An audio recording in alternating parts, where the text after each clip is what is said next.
do here is go back.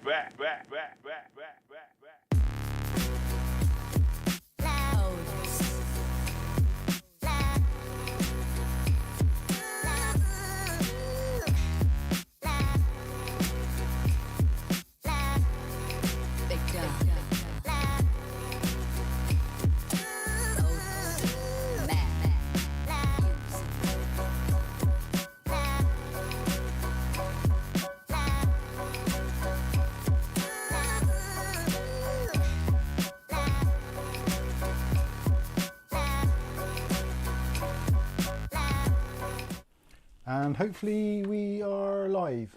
Woo! Hello! Good evening! It's Mike here, Mike's Unboxing Reviews and How To.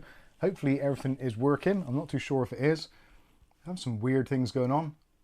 That's what you get for doing Windows updates. If somebody could let me know that they can hear and or see me, that would be fantastic. Before we get straight into things. I'm watching the chat with eagle eyes. There is a little bit of a delay, I think, but we'll see. All good, Mike, says Captain White. Thank you very much. Got your mic, says Charles. Voice delay. I can see and hear you loud and clear. There's a voice delay? 1, 2, 3. Right. If there might be a voice delay because I plugged in the microphone after I set up OBS. You close OBS a minute. Where are we? Start streaming. That should be better. If there was any problems, let me know. If that is okay. Ugly Bob says, looks and sounds good to little old me. Oh, maybe it wasn't me. Maybe it might have been something else. Looks in sync to me. Well, it should be now. 1, 2. Testing. What the hell? It was good enough for me, still fine. All in sync now, says Nick Barnes, thanks. All good, excellent. Let's just check the overhead is working. Yep, that seems to be working. Oh dear, my head. And the stream desktop, yep, that is working also. Excellent stuff. Welcome to the stream. I think what I was going to say then. It is the 29th of June, 2024. Less than a week to go until the general election here in the UK. That'll be fun. It won't be. Oh, and we have a crying cat. Who's that? Can you hear it? Davey! Dave? No, maybe not. Anyway, it's very warm here tonight at Mike's Unboxing. We are currently rocking 24.8 degrees Celsius and with 50% humidity. It's a rather warm, bit on the muggy side, although I have just been doing the washing up to help Kath out while she's desperately trying to do the links in the video description, of which they are affiliated, so they may generate a small commission if you decide to purchase anything through the links in the video description. These are the things I have to say nowadays, otherwise eBay send me nasty letters and say you're a bad person and you must tell people that they're affiliated links. So if it isn't already clear that links in videos are affiliated and possibly generate income for YouTubers, then, well, now you know. There you go. So, many things to discuss on tonight's stream. And for those of you that haven't already seen it, I would suggest opening up another tab and look at the video that went out on Thursday for the Arctic M.2 Pro heatsink for NVMe drives. That was a very interesting video and has generated quite a lot of feedback. Also some backlash as well amongst some of the more fanboy-esque out there. Yeah, you know who you are. Although I don't think any of you are actually in the stream. But yes, it was a very interesting video. For those that haven't watched it or don't have time to watch it, basically it's an M.2 cooler, which I've already returned to Amazon and actually has been refunded already. So I got the money back, although I don't think I'll ever be able to fully recover the blood loss whilst installing it. And yeah, it was quite an excuse me, it was quite an amusing video in the fact that Arctic chose in their marketing blurb to describe the heatsink as cutting edge design. That I personally found very amusing for obvious reasons, because it was razor sharp, there was lots of sharp edges on there, and yeah, they even recommended to take it apart, you actually put on like chainmail or some sort of protective gloves. If you watch their video on how to install it and uninstall it, then you'll see exactly what I mean. My suggestion would be that if you are going to buy one, it's actually quite a good little unit, and for £4.29 or whatever it was, it's well worth the money. But it was a pain in the ass to actually fit, and I bought two, one of which was completely jammed in the box, couldn't even get it open to put a drive in, so that was an immediate fail. And the other one basically cut me in multiple places, and it was one of those really deep, clean cuts, and I hate those.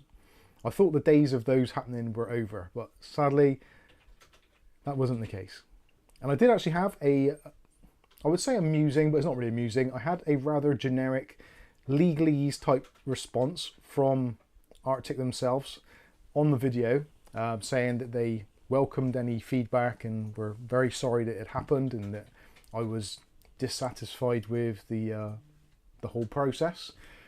I suggested to them that they just reword their instructions to say wear protective PPE gear when installing it or removing it, because it is extremely sharp, and potentially future revisions should have more rounded edges and potentially less close tolerances to make it a little bit easier to use and to actually take it apart. So yeah, that was quite interesting. Of course, on the video you get the usual people that just reply, read the manual or RTFM, and it's like, really?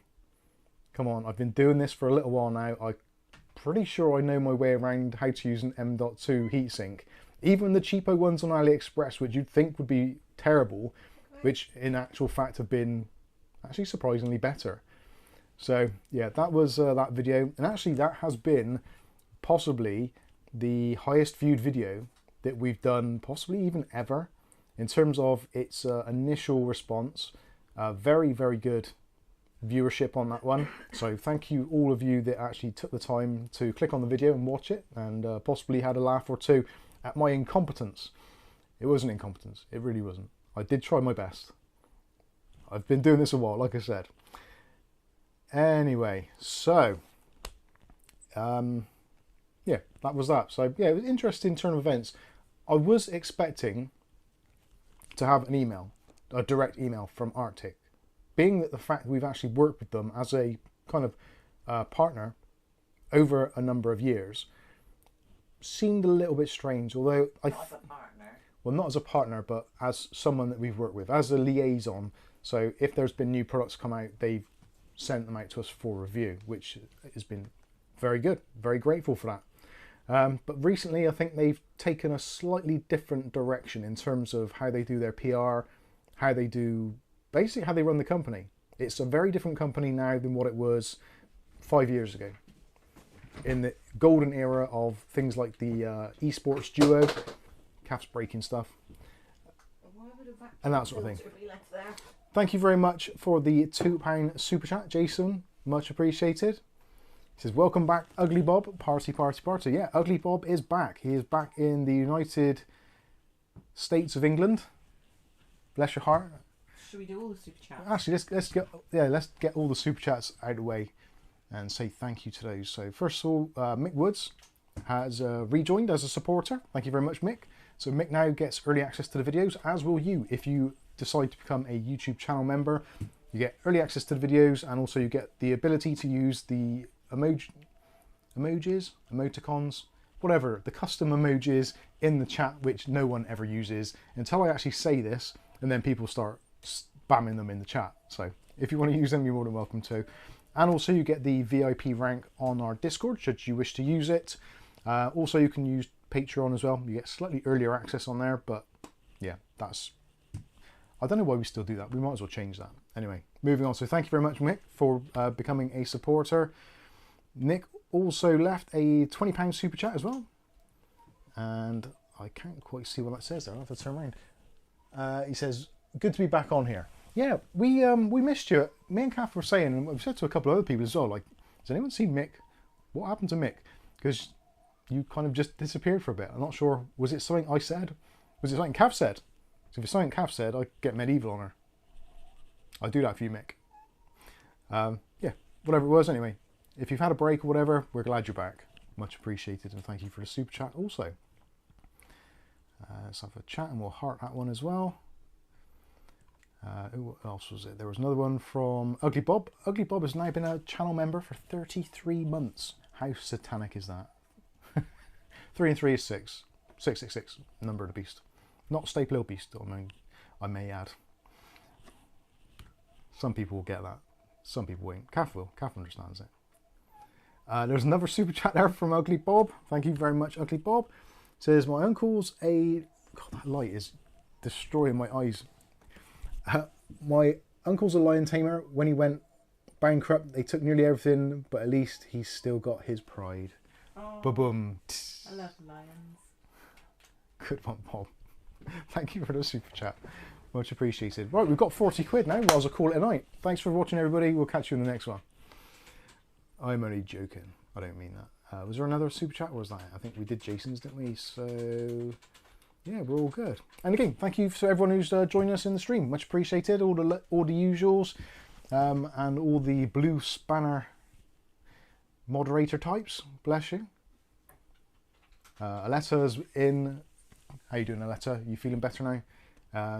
Aletta says the highest viewed video because we like blood. You probably do. You sadistic bastards, all of you. Oh dear. Ashley Strachan says, hey all, it's Mike's unboxing and spiced rum night. God, I haven't had spiced rum in absolutely ages. It's got to be almost a couple of years now since I've had spiced rum. I think I've probably still got a bottle in the cupboard somewhere, knocking around. I've been very good recently. For those of you who don't know, I've changed my... basically 0 sugar, or added sugar. Obviously natural sugars and things like fruits and veg and potatoes, whatever. No chocolate bars, no crisps, no crap like that, just clean eating and relatively clean living. So yes, I am missing tea and coffee a little bit, although we have found a coffee substitute and we're drinking herbal teas, which are very nice. So yeah, it's all been good. I've lost about 1 stone, which is great. The weight actually isn't the main difference. The kind of the body shape is changing. So the love handles are gone or going. Trousers actually fit now without squeezing my little man jewels down there, which is always nice. And it's nice to be able to fit into clothes that I used to be able to wear quite easily. That is great. So enjoying that. I'm actually feeling better, sleeping better. Mental acuity seems to be pretty much on point. So happy with that. So yeah, overall it's not too bad. Although I do miss chocolate and all those kind of things. Well, then we've got a cacao. We have got... which is a slight caffeine. Yeah, we have got something like a hot chocolatey type drink which has cacao, which has got a little bit of caffeine and it has got cocoa in it. So you got to have a little bit of something, otherwise you'd go absolutely nuts. These are the best ones. These are one, Cocoa Bliss. But that's all mushrooms and stuff. Which is basically made from mushrooms and stuff. And cacao. It's vegan, if you like that sort of thing. Not with milk. And also we've got this one, Coffee Replacement, which is made from dandelions. Dandelion root. Dandelion root, hazelnut flavour. Oh, Very good. Oh, lovely. Liking those a lot. Actually, the coffee one is actually probably better than most coffees I've ever had, even like your Starbucks and stuff like that. So yeah, it's all good. Liking it. Very good indeed. Mark Berry says, Mike, just have a bit of chocolate now and then as a treat. My trouble is, I don't know when to stop. But I do. And I'm not been too bad, but I used to do it like eating crap every single day. And like, it was almost like a ritual. So it's like, right, finished dinner, what's for afters? And rather than having just afters, like special treats, it's basically part of every meal. And it got out of hand. So yeah, not doing that anymore. Otis. Rasher says, dark chocolate is good. I just cannot give up bread. I have given up bread entirely. I've not had a bread-based thing for over a month now.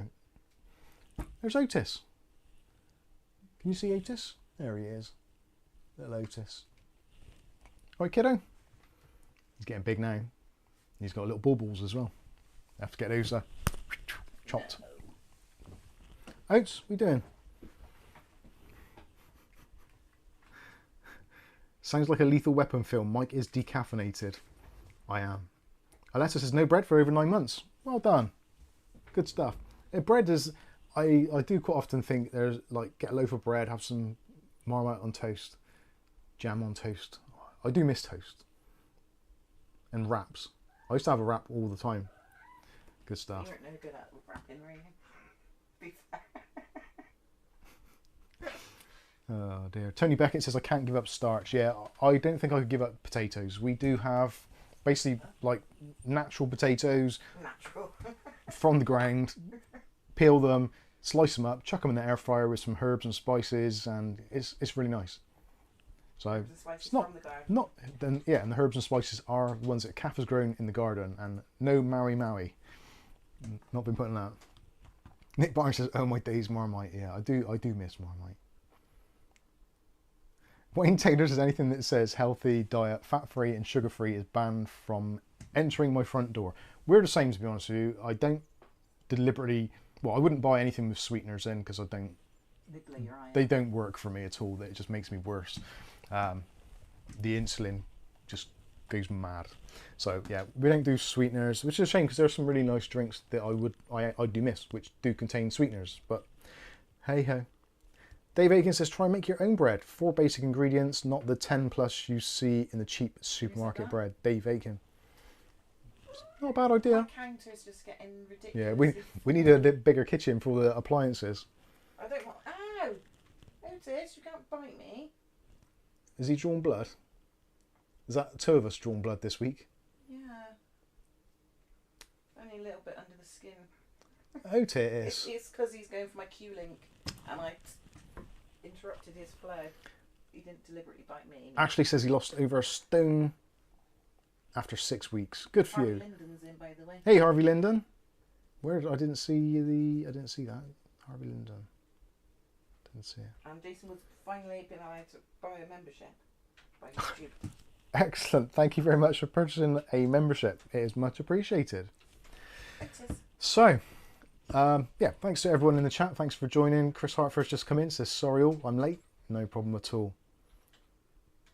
Ugly Bob says, did I just go all Arctic cooler on your toes, Kath? Not my toes. No, it's our fingers. It was my thumb. What thumb was yours? Mine's left. You just got... Mine was my right. Well, my left as well, really. Chris Hartford says, I just did an intolerance blood test and came back as yeast. That's bread and beer out. I'm sorry to hear that. That is terrible. Get on the cafe. Harvey Linden says, yes, hello. Didn't know you got a new cat. How old is he then? Well, we've got 6 cats now. So there is the kind of original one, which is Maisie. Daisy the white shit. Daisy died. Flame is Maisie's son. And then we got Poppy, who was Angel's cat. And then Poppy had 3 kittens, which is Otis, Davy, and Candy. So we've got 6 cats now. Look at that brain fog, nearly gone. Brain fog is almost cleared. I've got all the names. In order of age. Don't ask me their birthday. I've got no idea. Oh dear. Right, just reading through there. That's all good. Dave is the king of cats. Dave is very cool. Poppy's got a little bit weird with them at the moment with her younger kids. She's hissing at them a lot for some reason. I don't understand why. She was really caring for them, but seems to be, I don't know, she's having a midlife crisis or something. I don't know. I think she's probably just making them independent. Rick Welly Bob is in the chat. He's got brain fog. I've got that. Rick, this week, for those of you who don't know, Rick's been around for a long time, member of the community. He's actually had an operation on his brain.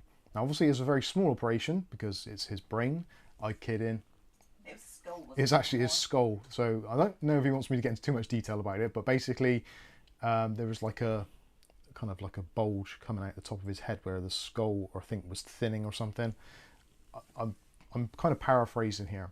So basically, he's had some surgery to remove the growth lump, whatever, and have the skull reinforced as well. So he's recovering.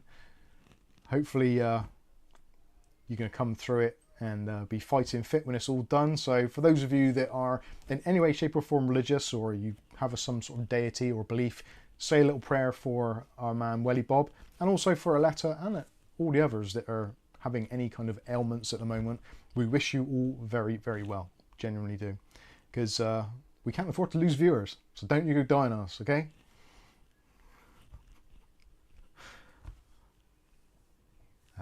Right. And Ugly Bob might won't forget my birthday because it's 3 days before his. Oh yeah, Cap's birthday's 3 days before mine, so I As can't you know. forget it. It's impossible.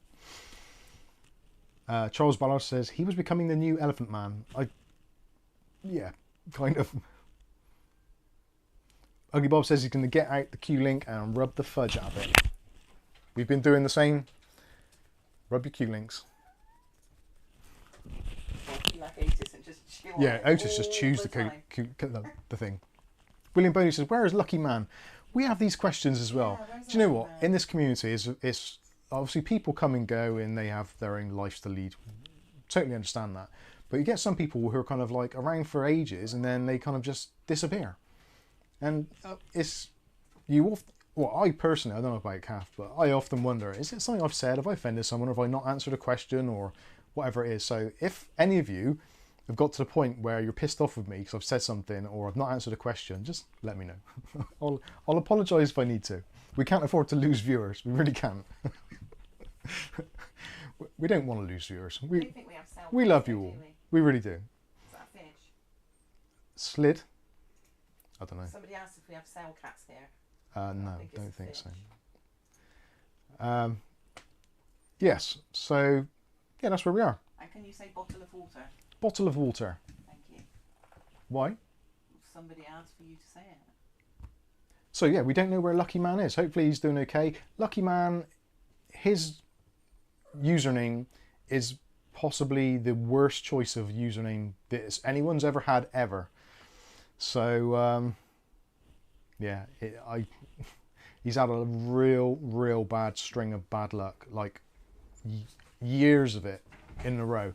So if he's just chilling, doing whatever, totally respect that. And if you are going through the mill, our thoughts are with you, obviously.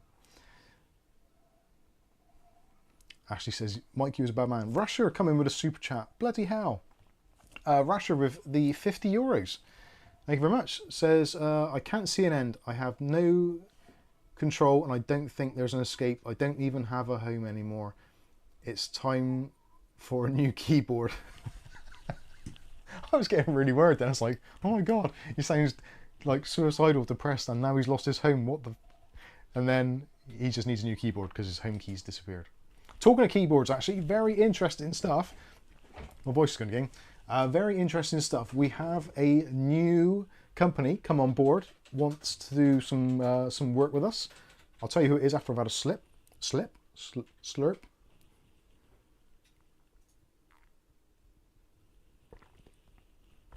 Thank you, Rasher, for the donation. That is amazing. Thank you.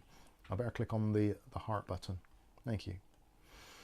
Yeah, so actually, have a guess in the chat. This is interactive after all. Let us know in the chat, who do you think the keyboard company is that have approached us to do some promotional work for them in terms of reviews? Let me know in the chat. I'll be interested to see if anybody gets it first time. And it's a company we've not worked with before, so that might narrow it down for some of you that've been around with us a long time. Viali says TechNet. No, not TechNet. Casio, says Bob. Casio keyboard. No, not them. MSI, no, not MSI. Wild Bill. Ashley Strachan says Ducky. No, we have actually done stuff with Ducky before. We did the Ducky Q-Link's going on the back. 3. Model 3 was it? Can't remember what it was now. Not Lurpak. No. Not Corsair. No, we've done Corsair before. Not MSI. Techers. No, not Techers. Curry. No, not Curry. IBM, I wish. That would be great. Asus. No, we've done Asus. Mechanique, says Ugly Bob. No, not Mechanique. Captain White says ADX. No. Trojan Condom, says Charles Ballard. No, but that would be an interesting review if they do them in extra small.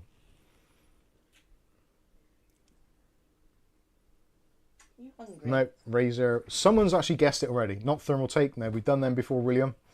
The answer is Keychron. I've never used a Keychron keyboard before in my life.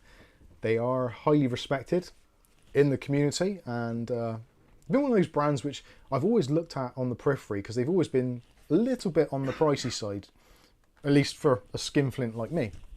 So they've got this new keyboard out which is called the K3 Max, which is an improved version of their K3 Pro, which was an improvement over the original K3. So it is a low profile keyboard suitable for Mac and PC users. It's got RGB, low profile keycaps, hot swappable switches. It looks on paper to be absolutely brilliant. A little bit on the small side for me, possibly, but I am very interested to give it a go. So yeah, Keychron UK have reached out to us. I thought first of all it was a scam because they sent through all this stuff and these links to click on. It's like, yeah, you got to be shitting me. So it's been about a month in the kind of the making because they keep on emailing repeatedly. Like, oh, I haven't heard back from you. Is everything okay? And I eventually replied. Actually, first of all, I tried to get into contact with Keychron, the global company, rather than the UK side of it, and just say like, I've been getting emails from this dude. Is it legit? Nobody's heard of them. And yeah, well, that's the thing. Keychron is one of those brands where not many people know about them unless you're into custom keyboards or making your own keyboards, or you like a high quality keyboard. I would say they're probably very similar in terms of how they go about their business to people probably like Ducky and AIO and various others. But I think it's been interesting to see what they're like because our son, he likes his keyboards. He gets obsessed with keyboards.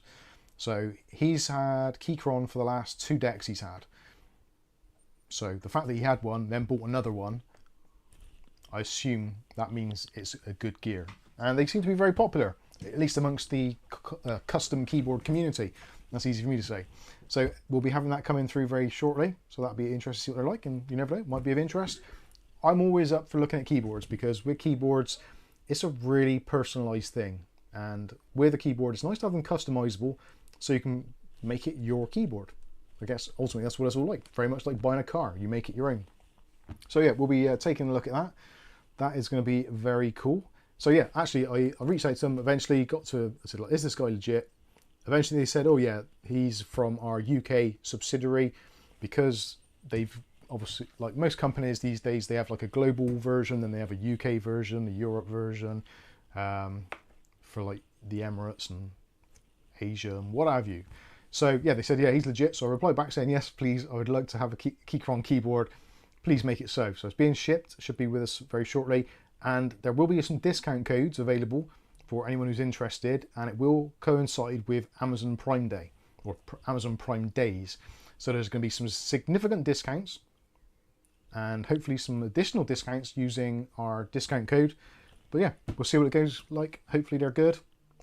As with the Arctic product, if it turns out it's a complete pup, I will let you know, regardless.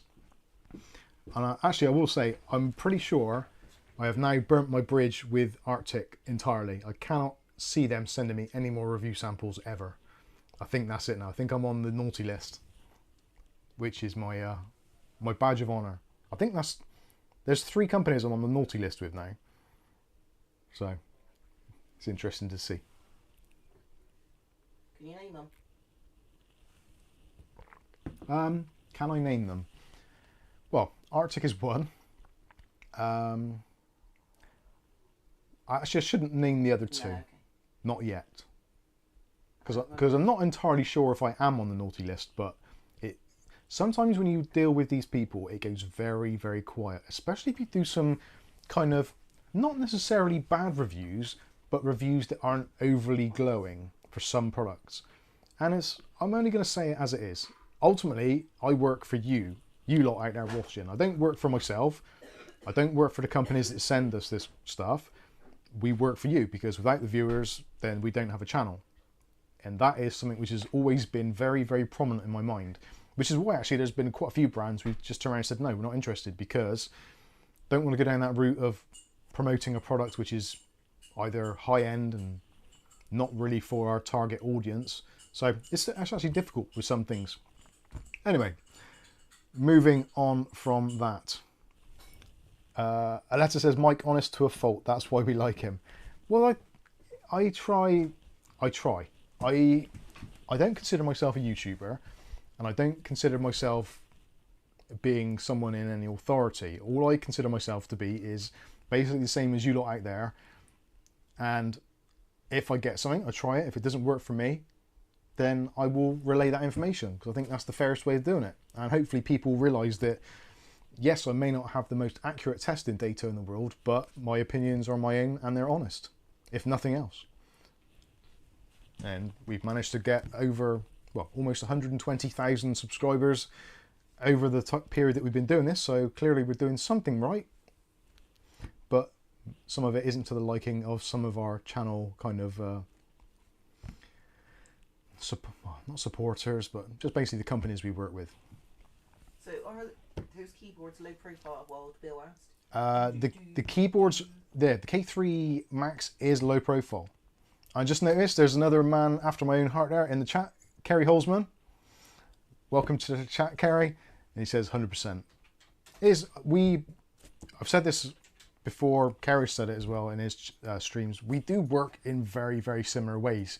We don't always have the same views on things, but ultimately we do this for you, the viewer, and we just say it as it is. You may not agree with what we say, you may have a different opinion, but opinions are like buttholes. Everybody's got one, and you're more than free to use it. By the way, Mark Gaines subscribed last night, he said, after seeing you. Oh, thank you very much for the subscription, Mark Gaines. Much appreciated.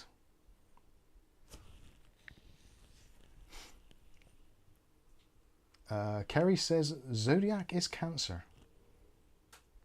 Not entirely sure what that means, but thank you anyway. Whoa. Andy Archer is just gifted 5 Mike's Unboxing Reviews and How-To memberships. Much appreciated for that. So who's going to get a membership now? Matthew Day has got a membership. Wayne Taylor's also got a membership. Ashley Strachan, Jay Gordon, and Tech Soul. Tech Soul, Boss Rock, Jam Nitty Gritty. You're listening to the boy from the big bad city. There will be points in the chat if you can remember what that comes from. You will be showing your age.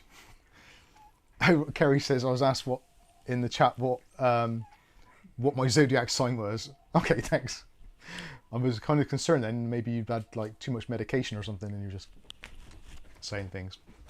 I'm a Taurian, as is Kath, my good wife.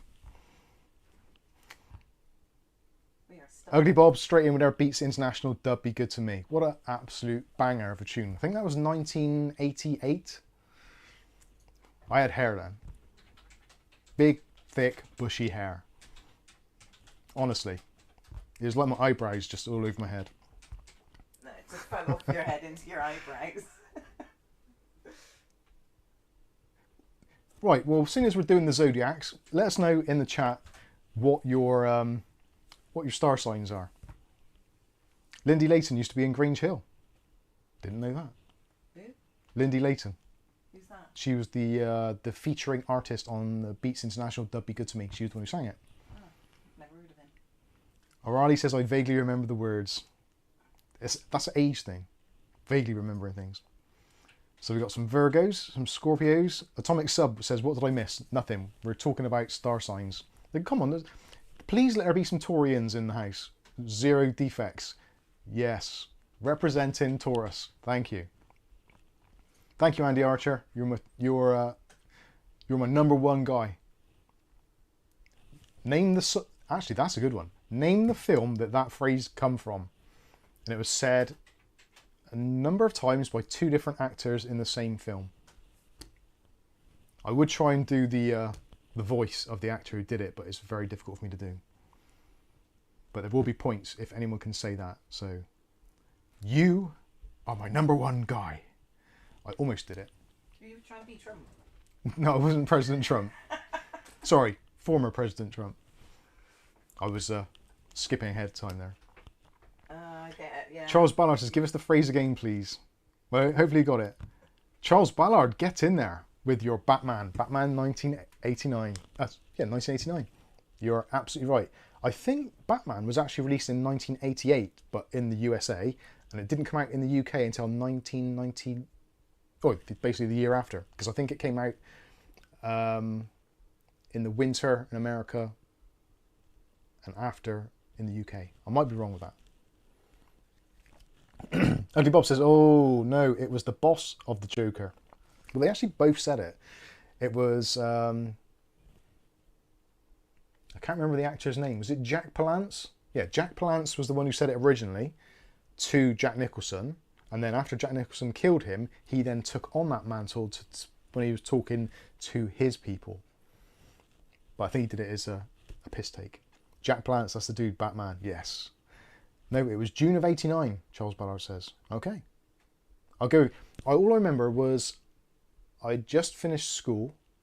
I was working my first job, and I went into town with my first YTS payment, and I bought some Paco Rabanne and also the Batman movie on VHS, I believe it was.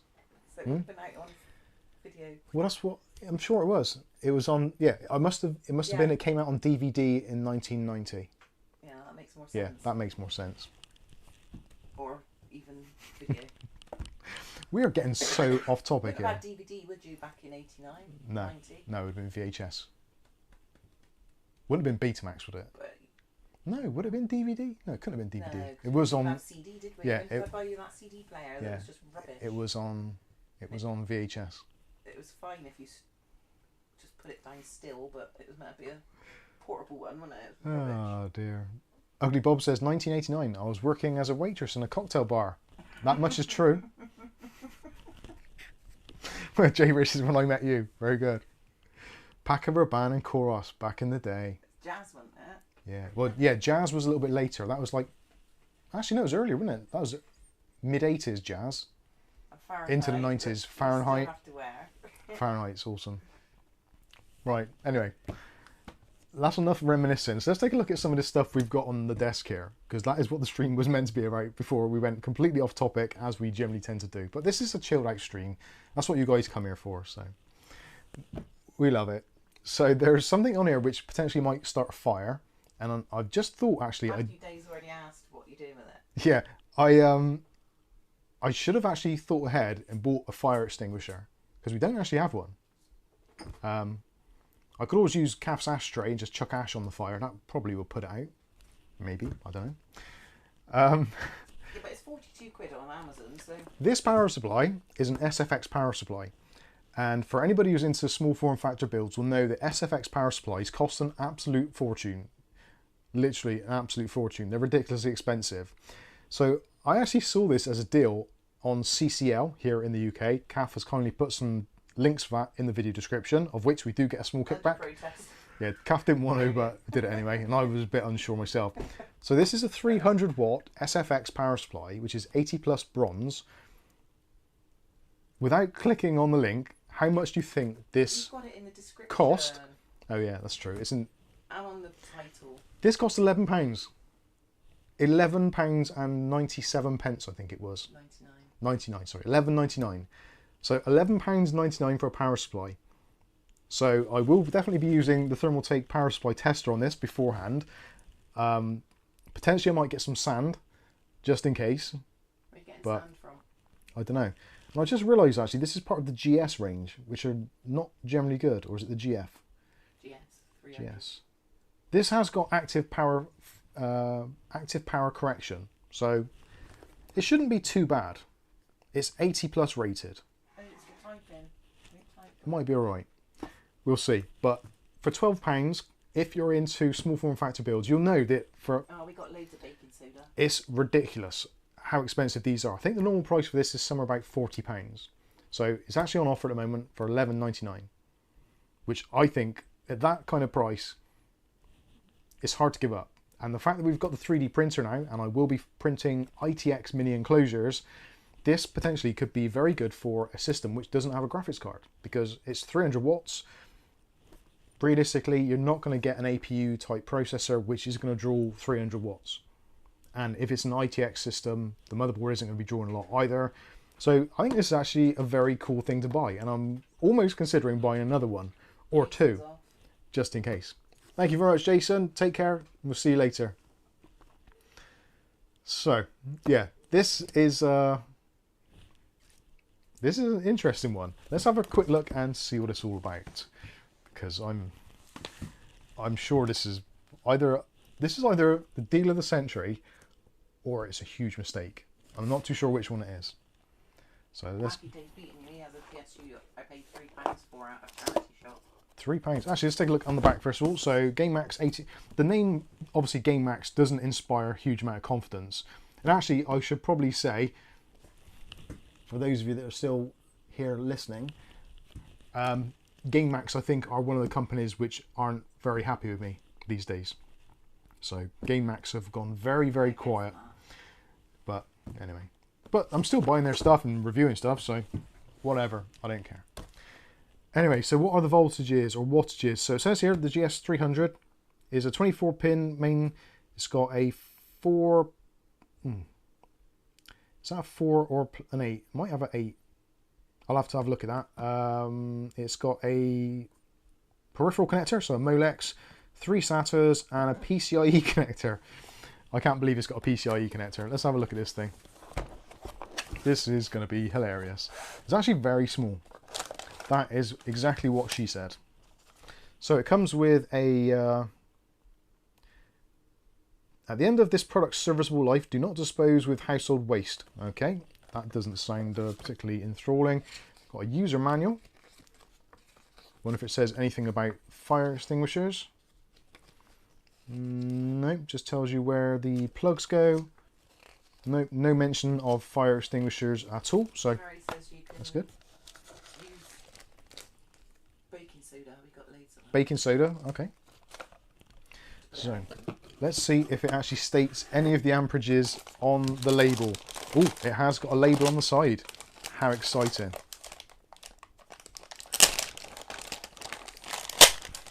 Ugly Bob says it's small and grey and loads of ketchup and mustard.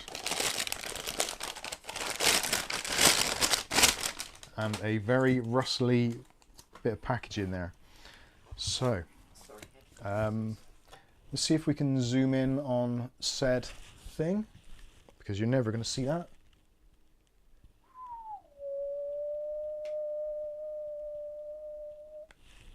Is that you? Yeah, that's me. I was doing sound effects. Right, is that actually in focus? So it would seem that the DC output on the 3.3 and 5 volt rails is 100 watts, and the output on the 12 volt rail is 240. 6 watts on the negative 12 and 12 watts on the 5 volt standby, giving you a maximum of, well, they can't add up for a start, so 100 plus 240 is 340, plus 6 plus 12.5, I can't do that in my head, but it isn't 300 watts. Focus could be a bit better. I don't think it's going to focus that far down anyway. It's got 80 plus rating on there, so it can't be terrible. And you've got a little fan in there. I'm not too sure how big the fan is. I don't think it's going to make a great deal of difference, because it's so that looks like it's a 90mm, maybe 92. So 92mm fan in there, which is pretty much standard for SFX power supplies. It's full range, so it does 110 through to 240 volts. So it can be used in various different countries. And let's zoom back out a little bit.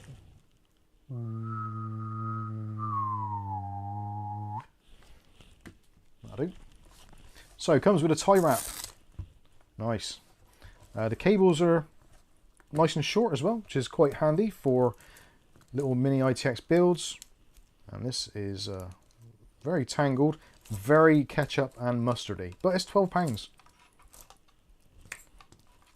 If I'd have seen this before, I would have put this in my little mini ITX. So we've got an 8-pin EPS connector, which is splittable, or able to be split, I should say. So you can put that into a 4-pin if you've got an older motherboard, so yeah, that's okay.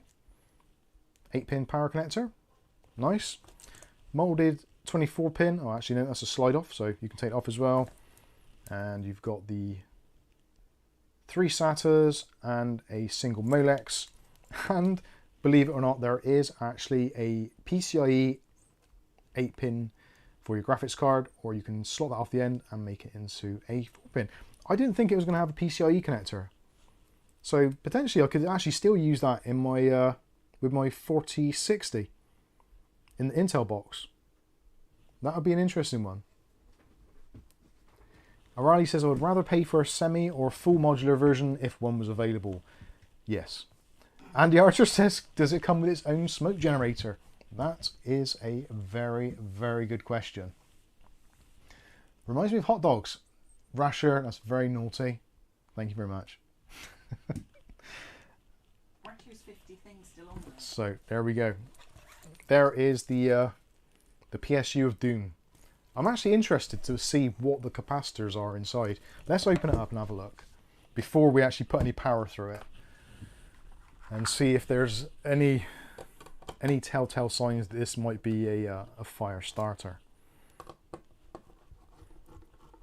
Now, obviously, we will be invalidating the warranty, but for £12 between you and me, I'm not particularly bothered because I'll just chuck it in the bin. Warranty void, yeah, there we go. So is that going to be enough? Yeah. Okay. So the fan is that going to be a sleeve bearing? I guess it is. DC brushless fan. I'm not sure what model it is. Made in China. No big surprises there. And what is our main capacitor, which is on this side here? And that's actually not too bad. The main capacitor is a Cheng X, which actually the Cheng X capacitors, I've seen those in a number of power supplies, even some of the more mid to medium price ones. So yeah, Cheng X main capacitor, that's absolutely fine. It's 400 volts, a 120 farads, 400 volts, Cheng X, yeah. The Cheng X the Cheng X capacitors, these I've seen. What power supply was that in? I think that was in the Thermalright GFA3, which was like an 850 watt. So yeah, it actually doesn't look too bad at all. I've seen considerably worse. There doesn't seem to be any. Make sure the capacitor is discharged. It should be discharged because I've never plugged this in, which we will do next and see if it actually catches on fire. Is it cutting edge? This is cutting edge. As we want blood on live stream. It does feel quite sharp actually. The metal is a little bit on the yes. You would have to well, saying that, I've managed to take it apart and put it back together almost, and I still have all my digits, and I've so far not given any blood to the PC gods, which is always good. Valley says still wouldn't trust it in a PC. The thing is it depends what the PC is. If it's like a low-end PC or a little mini ITX thing which is very low powered, little power supplies like this are absolutely fine. The fact that it's got an 80 plus rating on there would give you some level of confidence. If it didn't have the 80 plus rating, I don't think I would even consider buying it, because those if they haven't got enough quality to sustain 80 plus bronze, then it's not really worth buying. It really isn't. Like, I wouldn't really buy an 80 plus white label, because again, you don't have to do a great deal to obtain that. But bronze itself, there's an absolute ton of bronze power supplies on the market, all of which run fine and have been running fine for many years for many people. So I don't think it's going to be too much of a problem. It would be nice, obviously, to have something like a Thermalright or a Seasonic or any of those kind of known brands, but it is what it is. And I have to reiterate, it was £12. But then on Amazon That's it's 42. Yeah, it's 40 quid on Amazon, but Amazon prices are often a little bit nuts. So we'll get out our Thermalright power supplies tester and see what the deal is with this. What we're looking for with this, obviously this isn't going to give us any idea of its kind of total load, but it will give us some idea of the power on time. Actually, that's a bad start. That doesn't want to fit in there. God, what am I getting myself into? So we'll plug in the PCIe, We'll also plug in the EPS connector. The connector plugs are a little bit on the shit side, if I can say that. That doesn't want to fit at all. Am I being daft here? Bang! We have got neighbours here. Right, I think I may have worked out what the fatal flaw in this design is. It's the fact that I've taken it apart and didn't put it back together properly. It wasn't, there we go. That wasn't slotted in properly. So where are our SATA? We haven't got a 12 volt high power, so I'm not going to plug that in. Imagine if this had a 12 volt high power, that'd be hilarious. Molex goes in the other way. Molex connectors. And where's SATA? SATA. Let's plug it. There's a SATA underneath the Molex, because of course it is.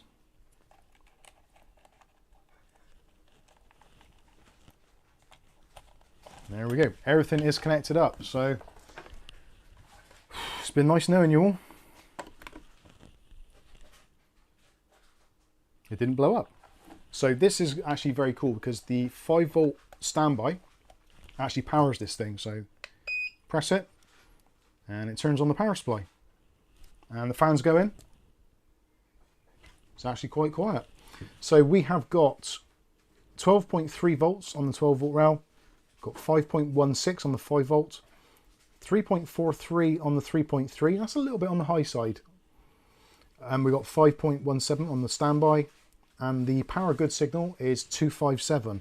Now, the perfect, or not the perfect, but the ideal range for the power on good or power good signal is 250. So, yeah, that's very cool. So yeah, CPU 12 volt, 12.3, PCIe 12.3. Oh, doesn't like the SATA. I've broken it.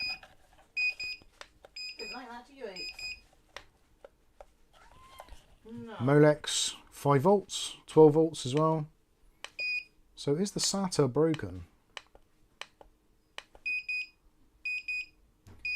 Right, it would appear that the 3.3 rail has actually failed on the SATA plug. Very interesting. Right, let's unplug this. Hey, George. Yeah. And it might shower, Otis. No, I shouted bang to Dad. Pretend that power supply for £11 blew up. Oh. Did I plug that in around the wrong way? Nope. Let's try another SATA plug. He saw Otis. Ugly Bob says. Yeah, I don't think that was in all the way last time, so let's connect this bad boy back up. And we'll see if the SATA cable is bad or not. Does it have an orange, even have an orange wire? No. Sounds like a 80s alarm clock. It does. So yeah, there's no 3.3 on the SATA plug, which strikes me as odd. And it hasn't got an orange wire. Right, let's try the other SATA. SATA. No signal.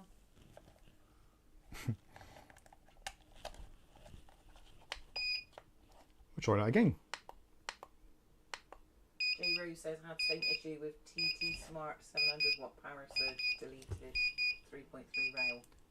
So yeah, we don't have 3.3 volts on the SATA plug, which I'm sure you're supposed to.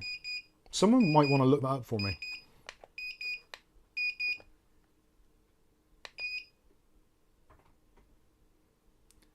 Yeah, that doesn't make a lot of sense. Yeah, definitely throwing up an error. Okay. So it'll work like a Molex to SATA adapter. Ah, so it hasn't got a dedicated 5 volt rail. on the SATAs at least. So whether or not that's a good thing or a bad thing, we can test this, because conveniently we do have a SATA powered addressable RGB hub. So let's see if this will catch on fire.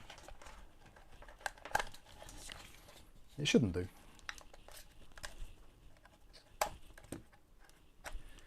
Andy Archer says it must be cost cutting on the components. I think that's a yeah. I think that's pretty much a given. We'll pack this away for another day. It's quite a handy bit of kit, that. Actually, I'm wondering if it's the circuit protection I would be worried about. Okay, could double check. I don't think it's the soldering. I think it's the fact that it's supposed to have the 5-volt cable and they've just basically left it off. So it doesn't have a 5-volt dedicated cable. So I'm guessing what they'll do is if you plug in a SATA device, it will be essentially bridging the yellow and the red connections to kind of loop themselves together to make 5 volts. Although, does that make 7 volts if you connect this together? I'm not too sure. I'm not very much into that kind of thing, but we'll see. So let's have a look at this. So this is the GameMax 8-port. This is the version 4 PWM ARGB hub controller. Now, for those of you that have been around with us for a long time will know that I've had various different complaints and problems with GameMax ARGB hubs. You said that, yeah. I thought it said, could I double check? Wayne Taylor says, what's your Elgato drop when you plug it in? Yeah, that is... I do need to change that wall socket. I've been meaning to do that for so long. So anyway, this is the GameMax hub. This is a 9-port. This thing's bizarre. So there's many things on this that I don't quite understand, and looking at the literature makes me even worse. So there is PWM RGB, so FP. So FP is the fan connection, so that has got 2 wires in it. So I'll do PWM or DC by the look of it, because you've got the 2 wires there. You also got a addressable RGB, so that'll plug into your motherboard. So you can use this as a pass-through, as just a generic type hub. Or alternatively, you can use the included remote control. So if you've got a motherboard which doesn't have any addressable RGB, or you've built a system and you've managed to fry the connectors on your ARGB header, you can stick this in and it will do the same thing, or basically control it. It is SATA powered. So let's plug in the SATA cable and see what happens and see if this actually works. My biggest concern with this is, does this send through an adequate PWM signal to the motherboard? Because that was often a problem with the GameMax hubs, especially the ones that came with like the F15.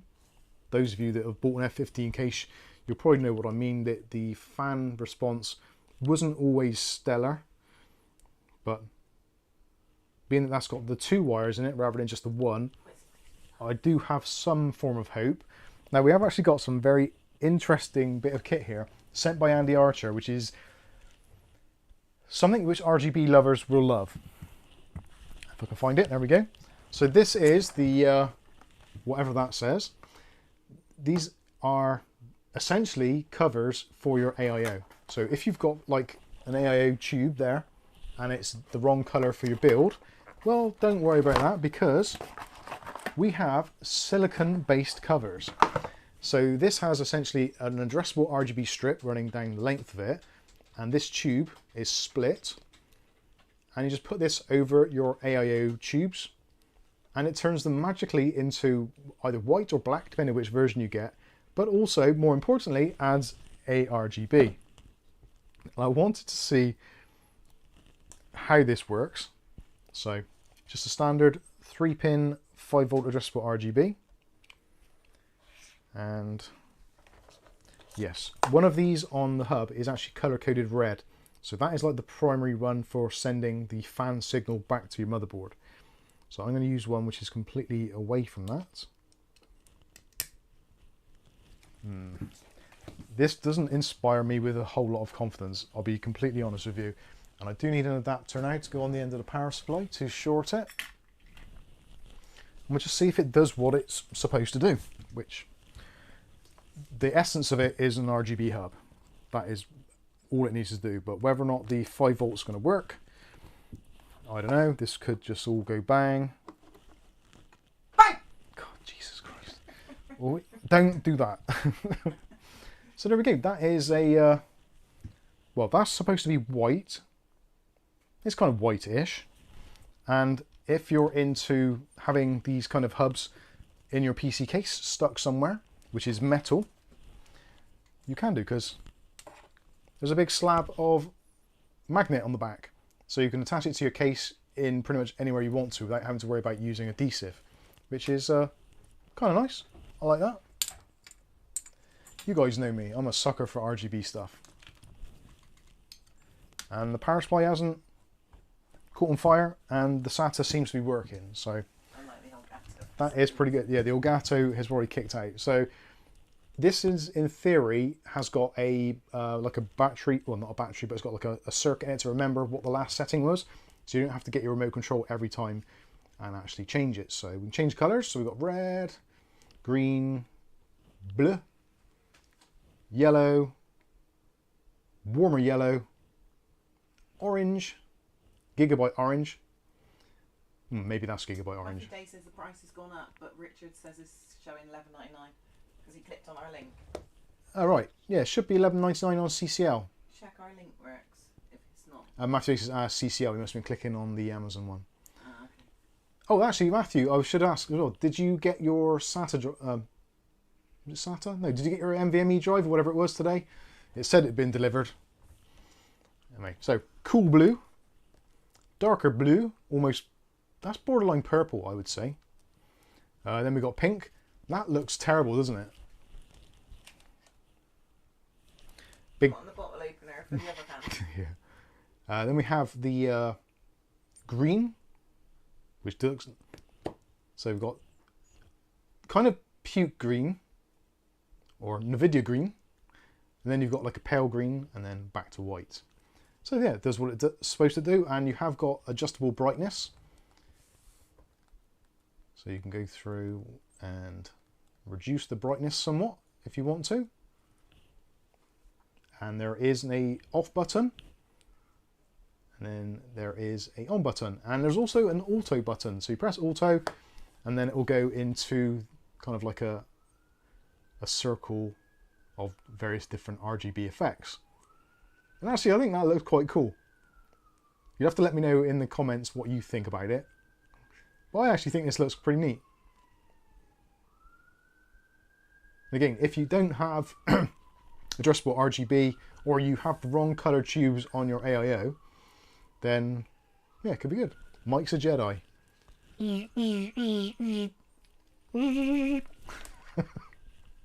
Sorry, I'm a child. So apparently there are 368 different modes in here. Potentially we won't go through them all, although we might, you never know.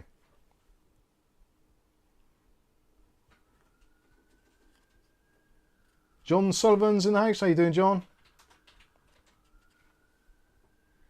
Charles Butler says Jedi Wizard with blue genie penis wand, whatever. Use the Schwartz. That made me laugh. Oh dear. Mike is not a Jedi, they are the evil ones. Wow. That's a polarizing view right there. So anyway, this works. And it's actually quite cool. You get 2 of these included in the kit. I've linked these as well. This is from Andy Archer. Again, massive shout out, Andy. Appreciate that. And you do actually get 2 of them included in the pack.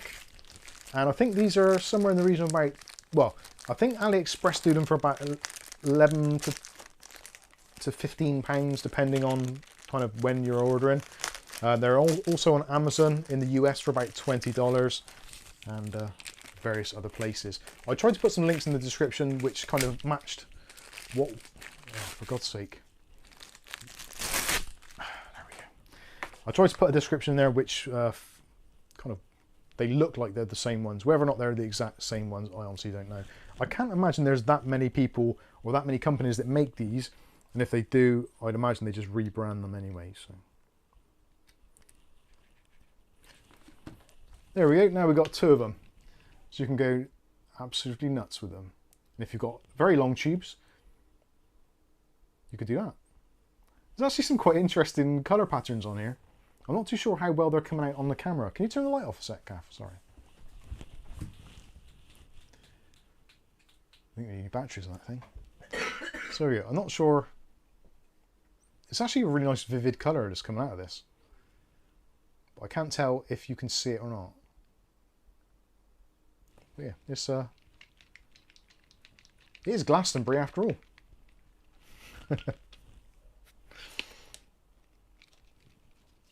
Very pale to me. Can you use them on your BMW? Yeah, I could put them in the door strips. They'd stick alright. Yeah. So door handle's all sticky. Where it's melted in the sun. So you can go through the modes manually on the remote as well. There are so many modes, although they all seem to be doing a very similar thing. Oh, that's the speed, that's why. Dipstick. Is that making it faster? Yeah, I'm sure that's RGB speed. Anyway, you get the idea. So it's RGB for the masses, if you like that sort of thing. But the important thing is, what does it do with fans? So I'm going to grab a fan a minute. And actually, I've got one open here already. Save me opening another. Nope. They are very short. They are short. On the wiper blades. For those of you that are interested in how long they are 345 millimeters long, which is just slightly under 14 inches.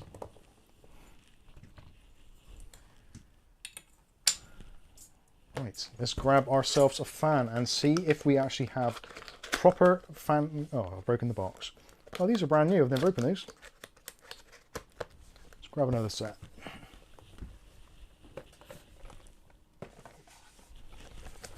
There's one missing from there, so that's perfect.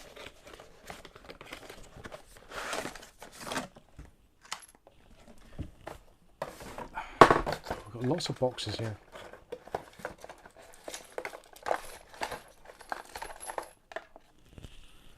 Okie dokie.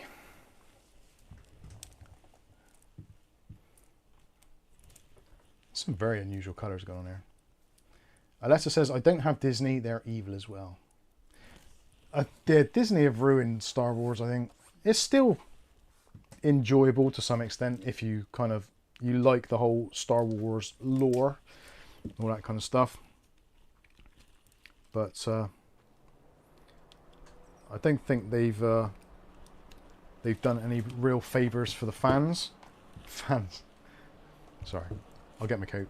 Right, in theory, now I should be able to control the speed of this. Is that going to be stopped? If that's stopped, not impressed. That's stopped. Right. Speed number 1. Is it going to be too high? Yes, definitely. So that is often a problem with these PWM controllers, especially the GameMax ones. They seem to have like what I would consider the RPM range to be in like 60%, 80%, and 100%. And off, so 4 levels. So let's just see if that is true. So that stopped is 1 speed technically. So press it once. Speed setting 1. Press again. Speed setting 2. Press again. Not sure if that's even changed.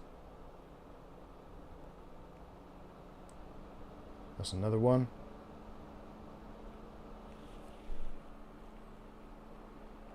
Right, that's not changing anymore. So, 2, 3, maybe. So there's maybe 4 speeds in there if you include stopped. So not ideal. I'd love to find one of these little ARGB devices where if you press the button on it, it actually does it in like maybe 5 or 10% gradients. I'm sure that can't be that hard to do. Just to get a PWM controller which will do a couple of percent gradients. That would be excellent. Anyway, the fan speed controller on there I don't think is entirely necessary, because the more important thing for me I think is to be able to control it from your motherboard, because you want to control it from your motherboard to get accurate speeds related to whatever temperature the CPU is getting to, or your fans or whatever. So let's plug this into the motherboard and we'll see what the PWM control is like from the case, or the motherboard even. This is probably going to go very wrong. Will it reach? No, I think that's a dead cert. So I'm going to have to move this. I didn't really plan this very well. I need a PWM extension. Actually, what are we talking about? There's PWM extensions in the Thermalright box. Got loads of them.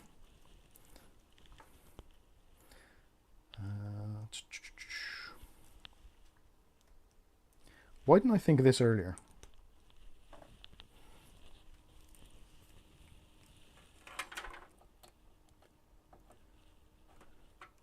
So that is on system fan header number 3. And we'll put it into motherboard mode. So we've got no RGB at the moment, but we've also got no fan control either. So is that...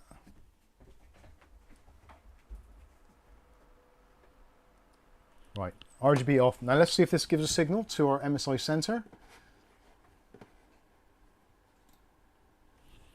MSI. Oh, typical. There's an update available for MSI sensor. Definitely not going to be doing that right now. I think that's probably a bad idea. And we want user scenario. And is that sending a signal to system fan header 3? Yes, it is.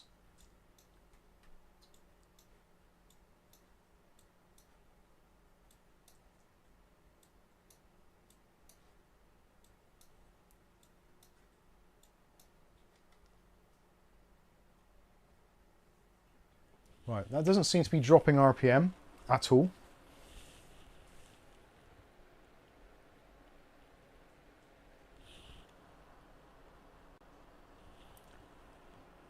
I have plugged it into the right one. Yeah, I have. So that is in motherboard mode. So it looks like the fan control.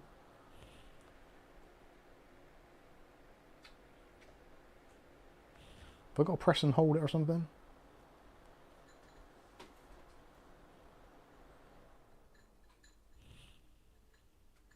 So yeah, it looks like the fan control is literally from the remote control, and that is it. But it shouldn't be, because it's supposed to take a signal from there. So maybe I've done something wrong. It is possible. This is going to be very disappointing, I can tell. Right, we'll disconnect it. I'll plug it back in.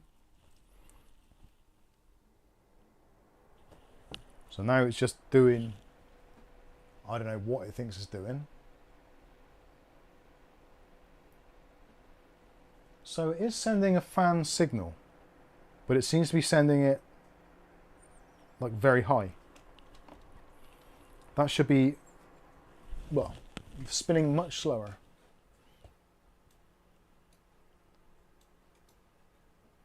Because essentially it's just full speed.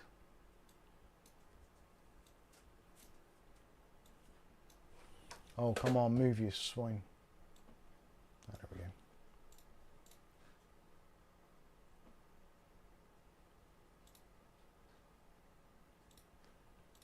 Yeah, that doesn't seem to be doing anything. I'll click on fan tune anyway and see if it actually recognises it at some point. But yeah, that's a bit disappointing. Because it says there, yeah, because otherwise why would you have a PWM connector to go into the motherboard to read the signal if you weren't going to use that signal to do something sensible with? Mode fan speed. How about motherboard control? Do what? How about motherboard control? Yeah, well that's on like the built-in setting. So if we turn that down, that's basically off now, which I've done on there. So turn it off, and turn it on, press motherboard control. Right, so now that is in motherboard control. So in theory, it should be able to tell the system what the fan speeds are. But I don't think it's gonna. I think this is gonna suck.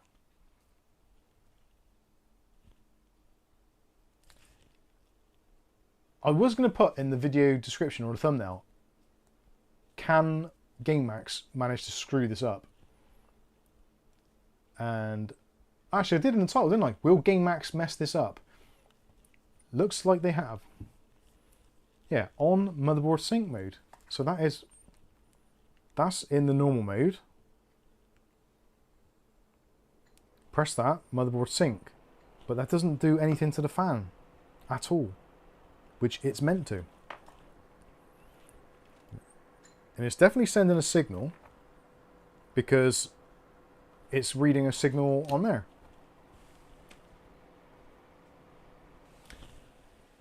Oh dear. Right, is it system fan 3? Let's just check that. Sanity check. Yes, 0 RPM.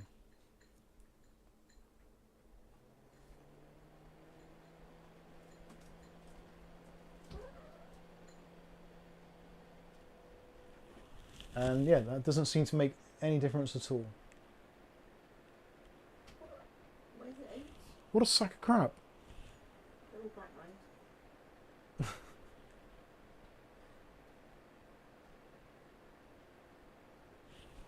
How can they manage to mess things up so badly? Again. PWM temp control, link to CPU fan socket. Well, it's not in the CPU fan socket, it's in the case one. But the difference is it's the same thing. I wonder if I've got the BIOS set to PWM or DC, and that's what's confusing it. Let me try another fan header.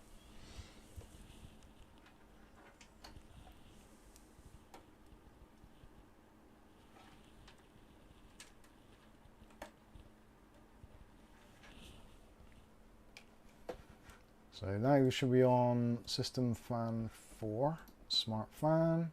I wonder why it was only £11. What, the power supply? Yeah.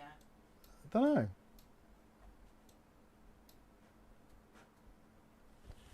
So you can see in, well, you can't see, but in MSI sensor, well, actually maybe you can. In MSI sensor, you can see the actual kind of the speed thing is changing, but it doesn't seem to be doing anything to the actual fan. Let's see if I plug it into another one. Yeah, it's like it doesn't seem to make any difference what you plug it into. I'm wondering, am I being stupid with this? Does it need to have the RGB in as well? I have seen that before, where if you don't have both the RGB and the fan control, it basically ignores it. Bless me. Bless you. So we'll try the RGB as well, Oh, thanks, Amy. because that could be a potential problem.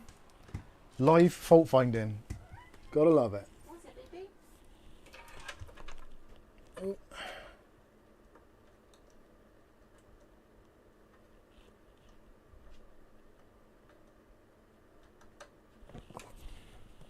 You just want nuggles tonight, don't you? Come on. Why do they make these RGB plugs so difficult? What have you been typing into chat, Otis? Right, so now we're taking the RGB signal in theory from the motherboard, because we're in rainbow puke mode.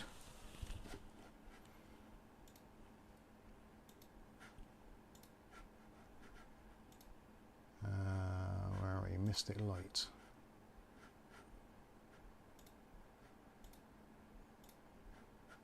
AI engine is There are off. only 2 wires and it's not on the same PSU and it's not got an OV or a 0 volt reference.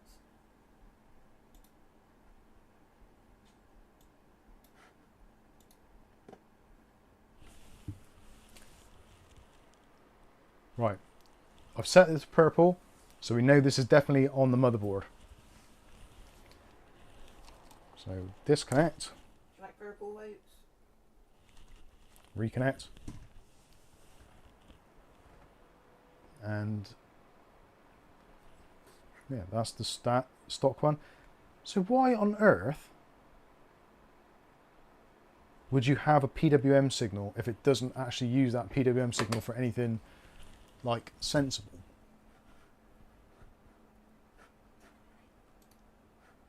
Let's go back into user scenario. Customize, we're on fan header.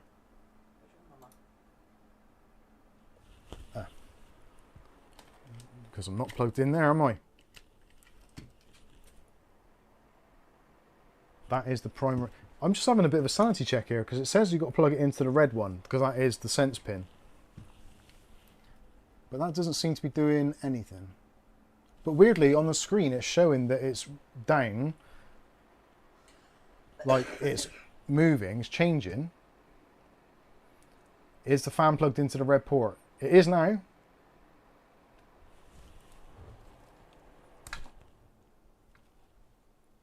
Let's try another one. Bang! Bang. Too many bangs for my memory. Right, so I still don't know if the motherboard is set to PWM control. The only one I know for sure, I think, is port number 2. Oh, I plugged the wrong one.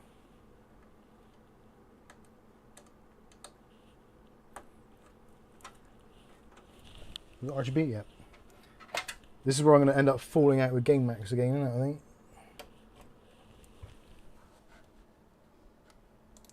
So that should be system fan number 2. Put it into smart fan mode.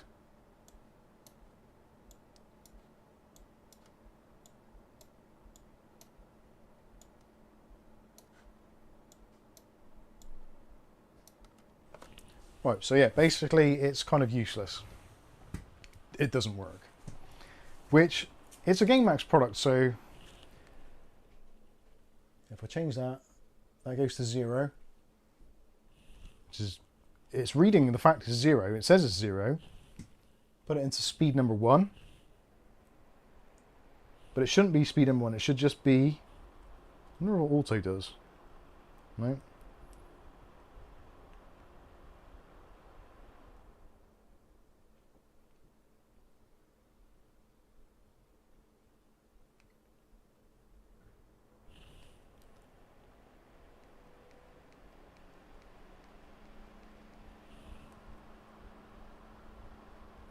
No, that is basically pointless. Absolutely pointless. So just to prove that, yeah. Made your face all red looking. Oh. You're getting really busy. It's ridiculous though. Like, it's not a difficult thing to do. Is it not? Not really, unless your name's bloody GameMax.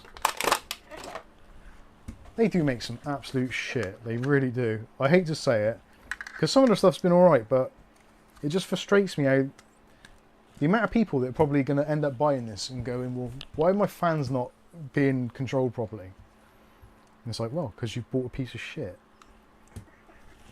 Basically. Oh dear. If this don't work either, I'm going to give up and go and join the Foreign Legion or something.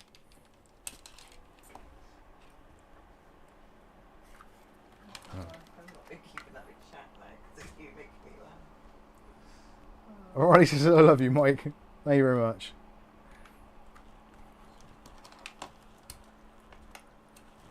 Is fan plugged into the red port? Yeah. I'm doing a sanity check with a different controller a minute. So, if I unplug that and plug in. How do I control the lights on the fan with the software? Well, in theory, the software pass-through does it.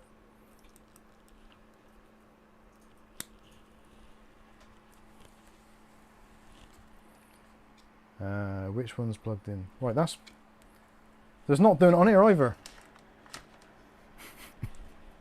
Is it the PSU then? No, because I'm using the PC Oh, yeah, one. of course. Actually, I wonder if it is the PSU. Not sending the 5-volt signal. Or the 3.3.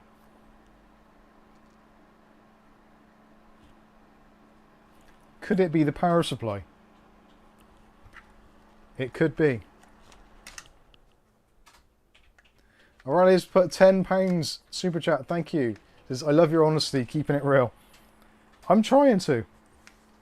I'm kind of losing the faith a little bit here.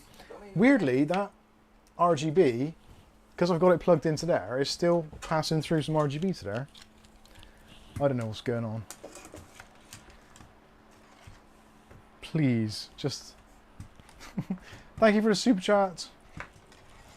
And while we're here, read Dutch John's. Hey, Dutch Jan. They can have a disco ball for that. You can have a disco ball. What's that for? What did he say, Dutch Jan? What's he say? He's been out. He's sorry he's late, but. Oh, 20th wedding anniversary. Nice one. Happy days. Well, hopefully happy days. I'm guessing if you've stuck 20 years, and it must be. Well done. Congratulations. How many years have we been married now, Kath? 28. 28. I don't know. Was it 96, wasn't it? Yeah.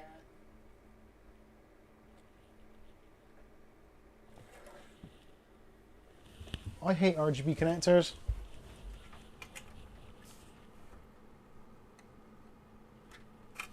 Oh, tell you what, if I plug it into the right end, that'll work much better. I was trying to plug pins into pins. I'm getting stressed out now with this nonsense. Dear GameMax, I hate you. Right, so now we know we're plugged into the hub, but this is still it going at like rocket ship speed, but it's saying there that it should be going slower.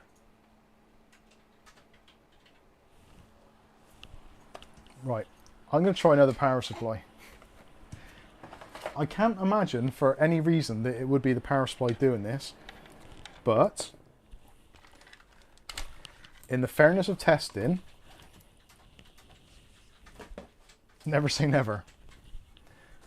And just to make tonight absolutely perfect, I'm going to use a GameMax power supply. Oh, you'd think I'd learn.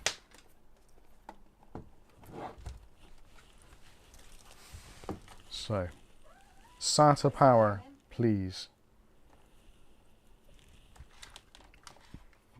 No, that's a Molex, which is not like a SATA.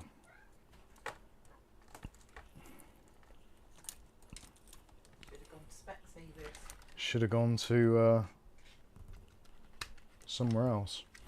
Right. Crossing between PSUs may be corrupting the signaling. A bigger PSU makes a bigger bang. Yeah. Right, so this is doing exactly the same thing. So I honestly don't know what is going on. I'm in port number 1. Let's try it into another header just to be completely sure, but I'm sure that was set to PWM the last time I used it.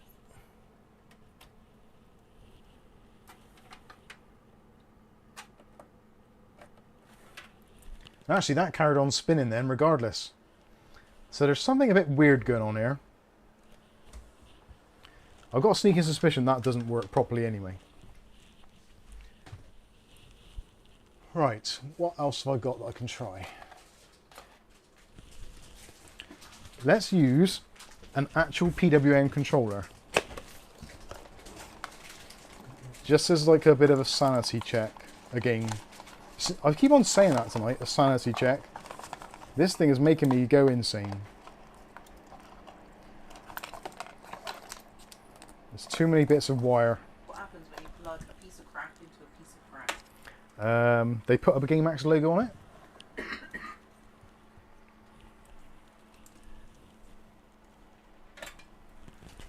Right, so currently this is our PWM signal, and I'm not trying to remember which way around this goes now.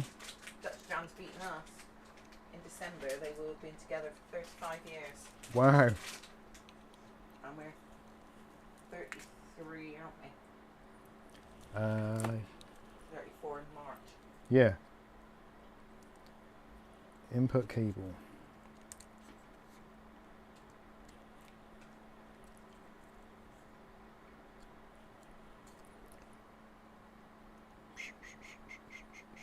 Right.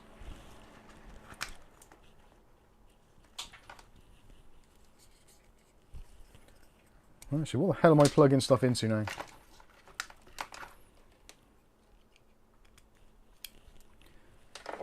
Arthur's 30th wedding anniversary next year. Wow, 30 years.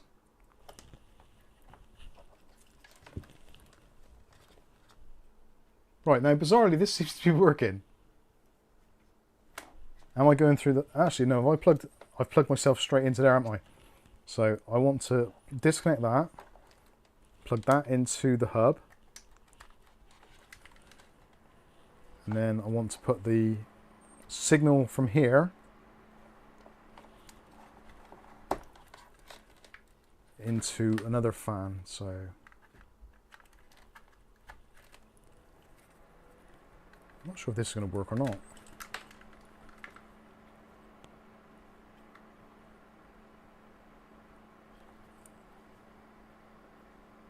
No, this doesn't work, does it?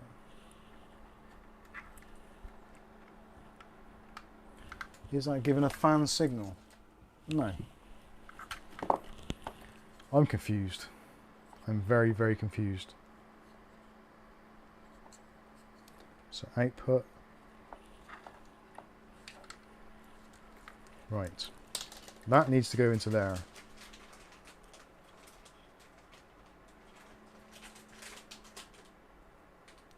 That does seem like there's a very small difference in speed. So let's plug that into there. And this might work now. There we go. So maybe the motherboard isn't in PWM mode. That potentially could be the problem. So this effectively is a PWM controller. So we turn it right down. The fan stops, and that is going through this hub now.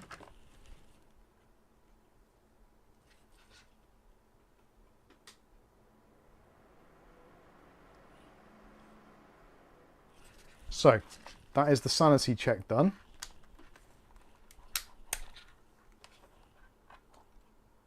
That didn't sound very good. Right, let's unplug all of those.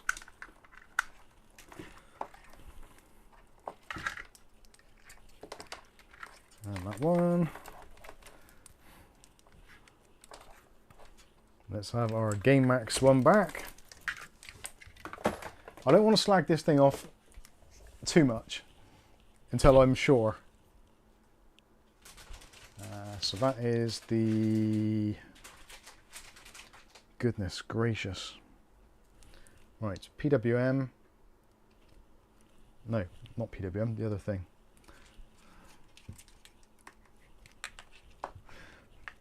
This is the sort of thing I do when I'm recording videos and I'm like, You know, you're FFFFF. yeah. Normally when I'm doing this, because it's a video and I'm not being paid for it, it's a very different matter. I get quite dramatic. So, right. So our PWM signal from our Noctua doodah, wherever I put that, down here. So fan control going in, and then fan ARGB.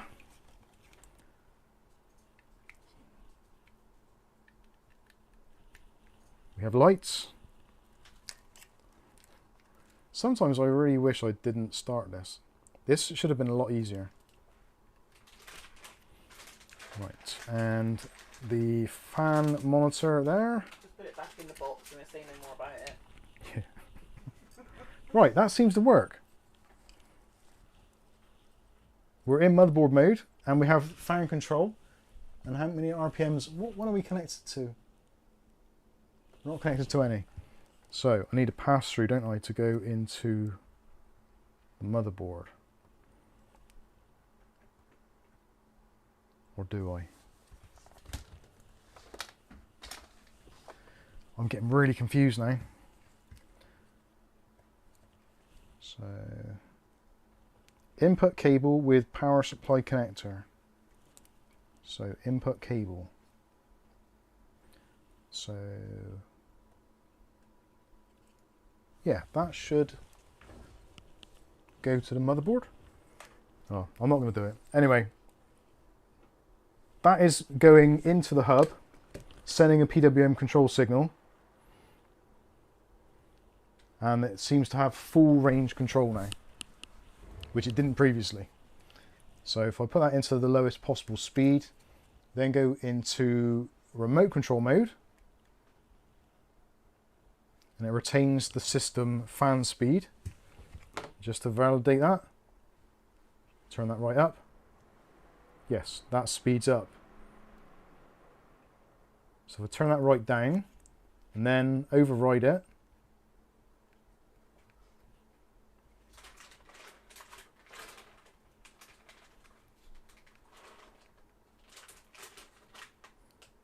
and it doesn't seem that you... Oh, we're in... Yeah, this is in their control mode. So yeah, there's something very weird with this. If I disconnect that... Yeah, so that will go to almost full speed because there's no signal. And then we've got control from the remote control. So if the PWM lead is plugged in, it would appear the PWM overrides whatever the remote control does, because we can't change the speed of the fan at all. And this effectively is acting as a motherboard. So maybe it is me, maybe I've got the PWM header set wrong, I don't know. But it still doesn't seem quite as good as it should be. It should be a lot simpler. Oh dear. So, I think I've had enough of that. Matt today says, careful with two lots of hub cables, might not be compatible if they get mixed. No, that's fine. This one on the GameMax hub is actually kind of hardwired in to some extent. So, that should be okay.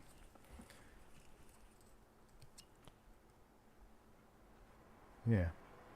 There's something very weird about all this. I'm not too sure. Anyway, let's turn all that off, because I think I've seen enough of this now. And no doubt you lot have as well. So I'm going to pack some of this away. And then we'll talk about the CPU cooler, the frozen Warframe 360. Babe, hello. catch. What's that? William Bodie, I didn't have a tennis ball. He wondered what would happen if I threw a tennis ball and said catch. That's the nearest I could find to a tennis ball. Right, I've got way too much crap here. I'll try and read the questions, or alternatively, Kath, if there's any questions, can you read them out to me? Just to save me. Kittens on the table, but they've all gone out now. Yeah, there's no kittens left on here. Dave, he's upstairs though. I'll try and pack all this away neatly. Is that all the cables? 1, 2, 3, yes.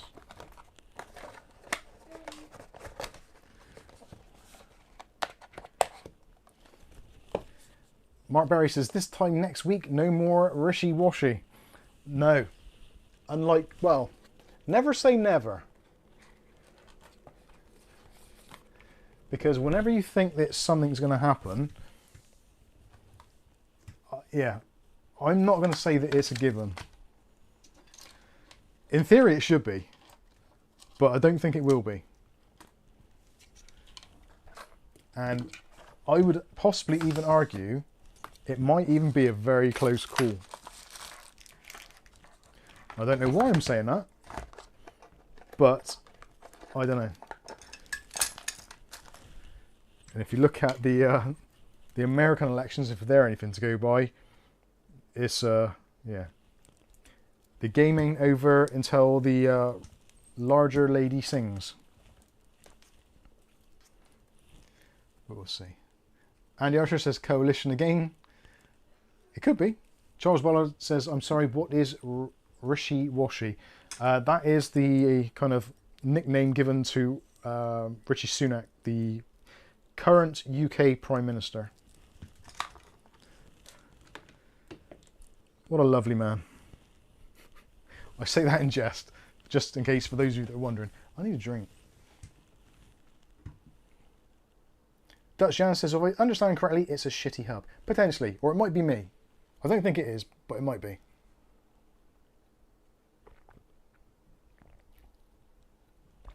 Matthew Day says the SSD did arrive. Not sure if you saw earlier. Excellent stuff. I think it turned up quite early, didn't it? Actually, I'm quickly, another quick sanity check. I'm going to plug this into one of the PWM ports on here and see if it behaves normally. Right, that don't work at all. Brilliant. System fan 2. Oh, that's because... Where's my mouse?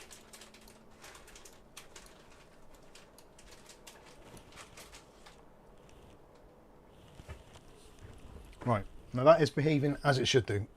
So it appears it was set to PWM. Matthew Day did get his delivery. Oh yeah, I just said that, thanks.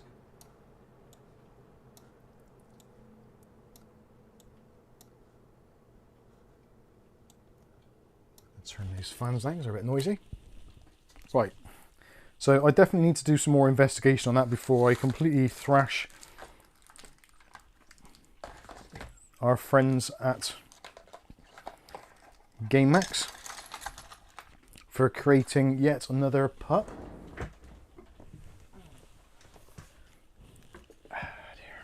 Does anybody know of a decent PWM fan controller with built-in remote control that I can review, please? It shouldn't be too much to ask for. It really shouldn't. It seems that majority of companies who attempt it manage to F it up very badly.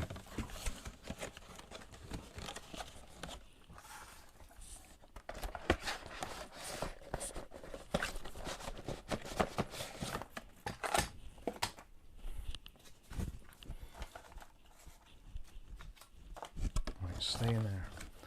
Now, the unfortunate thing about all this is I've actually ordered this from CCL. And, yeah, CCL returns aren't quite as straightforward. I am slightly regretting it now. The power supply, I think, is fine. And I might end up putting that in my little PC in the front room, because currently it's got an 850 watt in there, which is ridiculous overkill for what it actually needs to be in it. S30. How many? S30. S30, let's have a look. S30, do I need to connect any cable for RGB to the motherboard if I want to use the software to change the RGB, or can I use software if I have a fan hub? Yeah, if you're trying to change the RGB on a device, like a fan or a strip or something, first of all it needs to be plugged into a hub, possibly, but then also it needs to be plugged into your motherboard for the software on the motherboard to actually, obviously, kind of communicate with it. So it's going to depend on your motherboard. If it hasn't got an RGB header on it, you are slightly screwed. Hence why I've been looking at this thing today to try and work out if there is like an easy way of doing this, which it would seem at present that there isn't, or at least not one that works well. Unless I've done something drastically wrong here, which is possible. I am only a human most of the time. Dutch Jam, why not just via motherboard PWM mic? Well, the idea is because some motherboards don't have a whole range of PWM headers, so a lot of these new cases now, you're looking at 4, maybe 6, maybe even 9 fans. So having some kind of splitter or hub is essential. You can, of course, get ones which are just individual, so they just do the one does RGB, one does the PWM.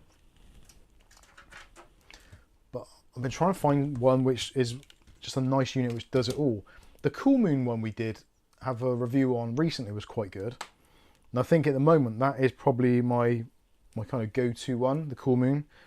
But unfortunately, if you want to get it at its best price, you're going to be having to go to AliExpress, which not everybody wants to do. Oh bollocks, there's another cable there.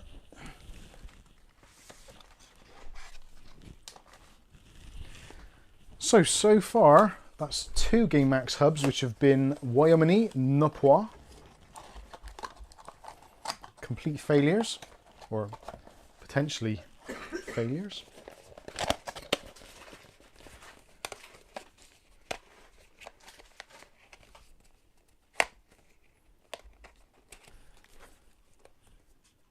VLE100 says, I just hope we don't get Labour. They're a real bunch of clowns.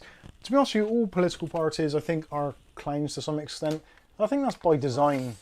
Huh? Some? Yeah. No, there's probably are a couple of... Oh shit. There's probably a couple of decent individuals that are MPs or political figures. But I think it's all part of the design, really, that they are seen as being a bit oafish, and I don't know. The political system has gone very wrong from what it used to be years and years ago, I think, personally. Now it's more about kind of identity politics rather than actual, like, what are their policies, what do they do.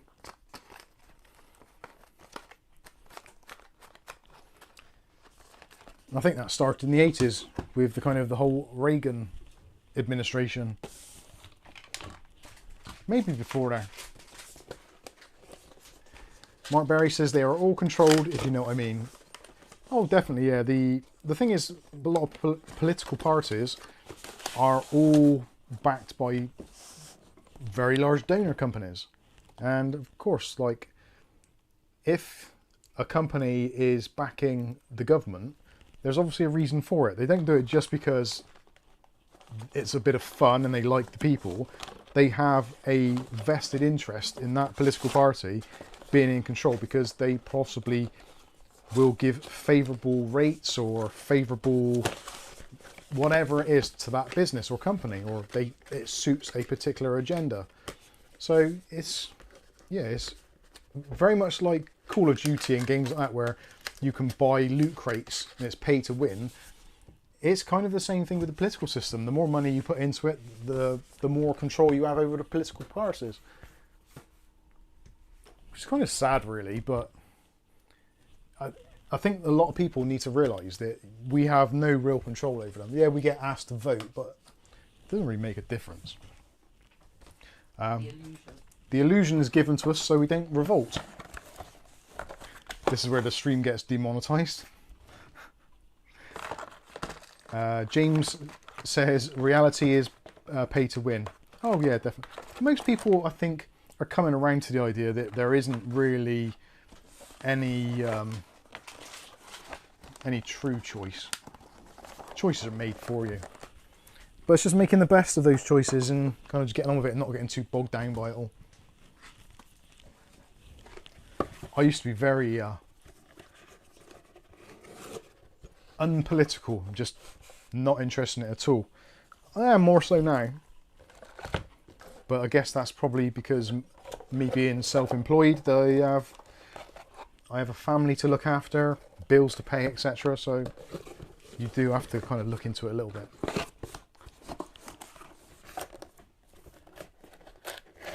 Right, so in terms of hits or miss tonight, power supply, what do we say?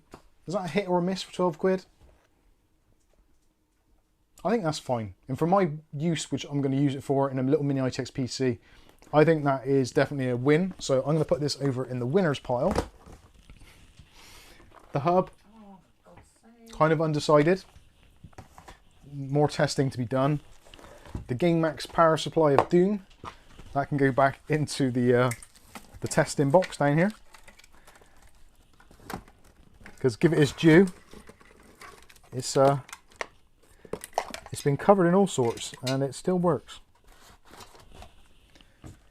And relax. Right, let's get rid of some of this crap. The air goo, not too sure about that. I've got a feeling that might be knackered.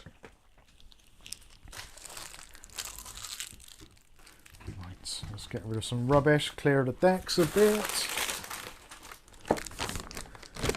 And we'll have a look at your questions.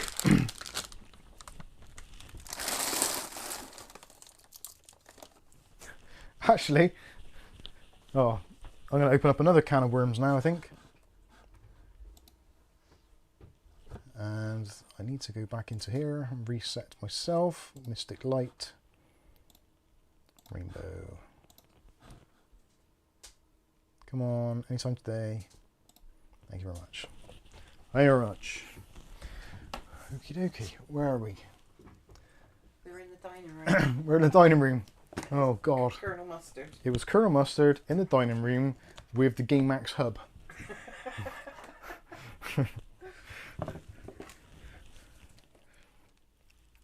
Worms? Is this a fishing channel now? Who's got worms? I hope I haven't. Viali says, I live in the northeast. Nearly everyone I know is voting Reform. They've actually come a long way, actually, Reform.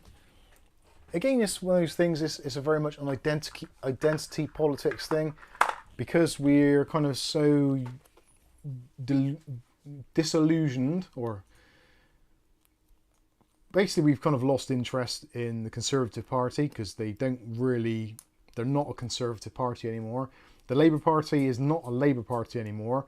The Labour Party have gone kind of so far to the left, and the Labour Party, Conservatives have gone so far over towards the right.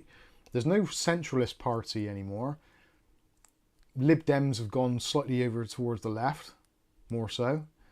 So, yeah, Reform is kind of addressing some of the concerns of the voter, but I don't think Reform will take votes away from the Conservative Party, and it will be, I think Labour will probably win due to the fact that the Conservative, or the traditional Conservative voter, is going to be split between probably the Greens, Reform and Conservative Party.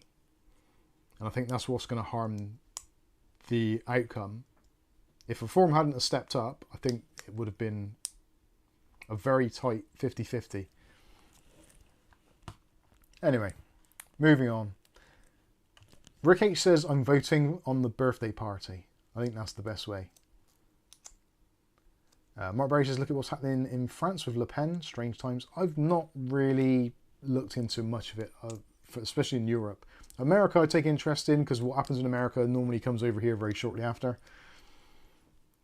Rasher says, left or right, both parts of the same arse. I could not agree with you more. That is very true. That is a phrase I've used many times. Right, let's talk about computer stuff again. So this was actually sent very kindly by Andy Archer as well. Bless his heart. This is from Thermalright. So this is the Frozen Warframe 360 Black. This has a very cool feature, which is it's got the 2.6 inch screen, is it? I got this wrong in the review, I'm sure I did. Where does it say on the back?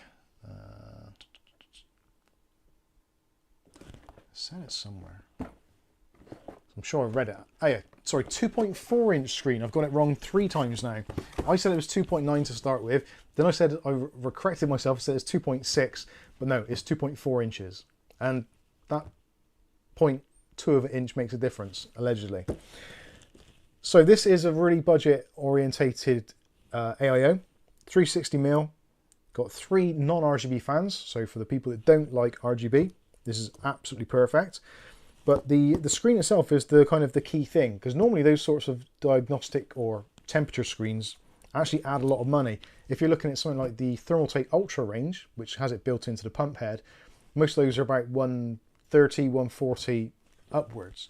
Whereas this you can pick up for about 70 quid, which is a much, much more, I wouldn't say affordable because it's still 70 quid, but in terms of a 360mm AIO with an LCD screen, and actually that performs quite well, I think it's a cracking little deal. The only problem that I've happened to have with this is the software. The TRCC, or Thermalright Control Center, is a little bit hit and miss depending on what system you're plugging it into, because the software relies on almost like a hardware monitor type backend.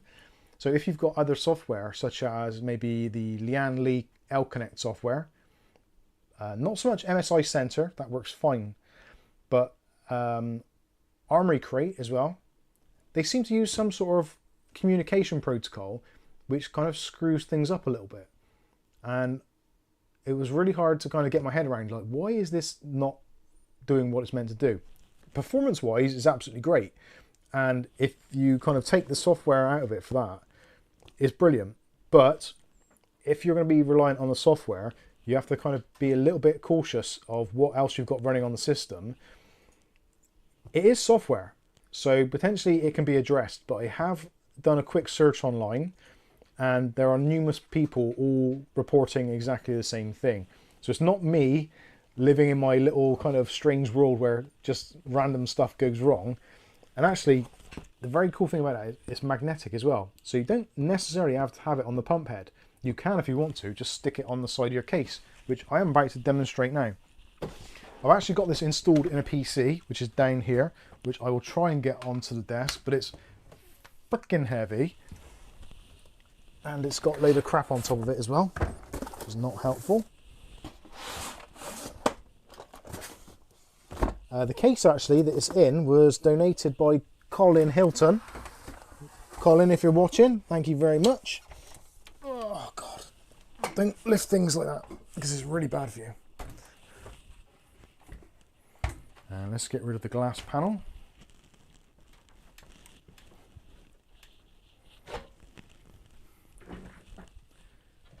So today I've been doing the testing and what have you on this. You can see Thermalright logo. There is the screen. You've got the tubes, etc. So it's actually pretty cool. And this screen here, there's a USB Type C, which goes in the side, and it's basically magnetic. So depending which way you mount it, you can turn the screen around in any of the orientations. But also, because it's magnetic, potentially you could stick it somewhere else in your PC. So if you've got a spare bit of space, you could put it there. This is still gold on here, so you might want to get a cover for that. Or actually, I think it still looks pretty cool even like that. Probably. My watch must be made of aluminum. Aluminum. Aluminum. And because it is on a USB Type C connection, you can plug it into many things. And I think I've still got the software installed on here. TRCC, yes I have. No I haven't. Did I uninstall it? Bear with me a second, caller. Oh no, installed apps. Got a feeling I uninstalled it after I did uninstall it. So I'm going to quickly install the software a minute. Like I do anything quickly.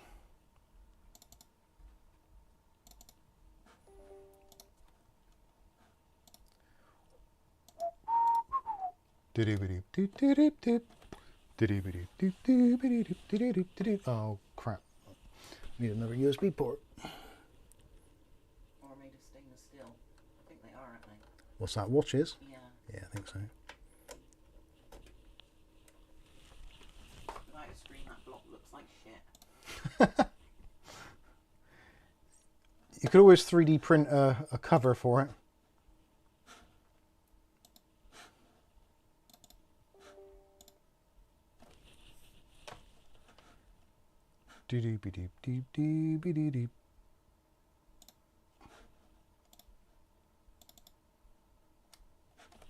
Okay, right, let's put that onto the other screen. There we go. Okay. If Barnes, with my eyes, I would not be able to read any info on that. RGB, I love as lights up room up, so I don't see the need for LCD displays on a cooler. And there we go. Does anyone know say the title of that song, Mike, is humming.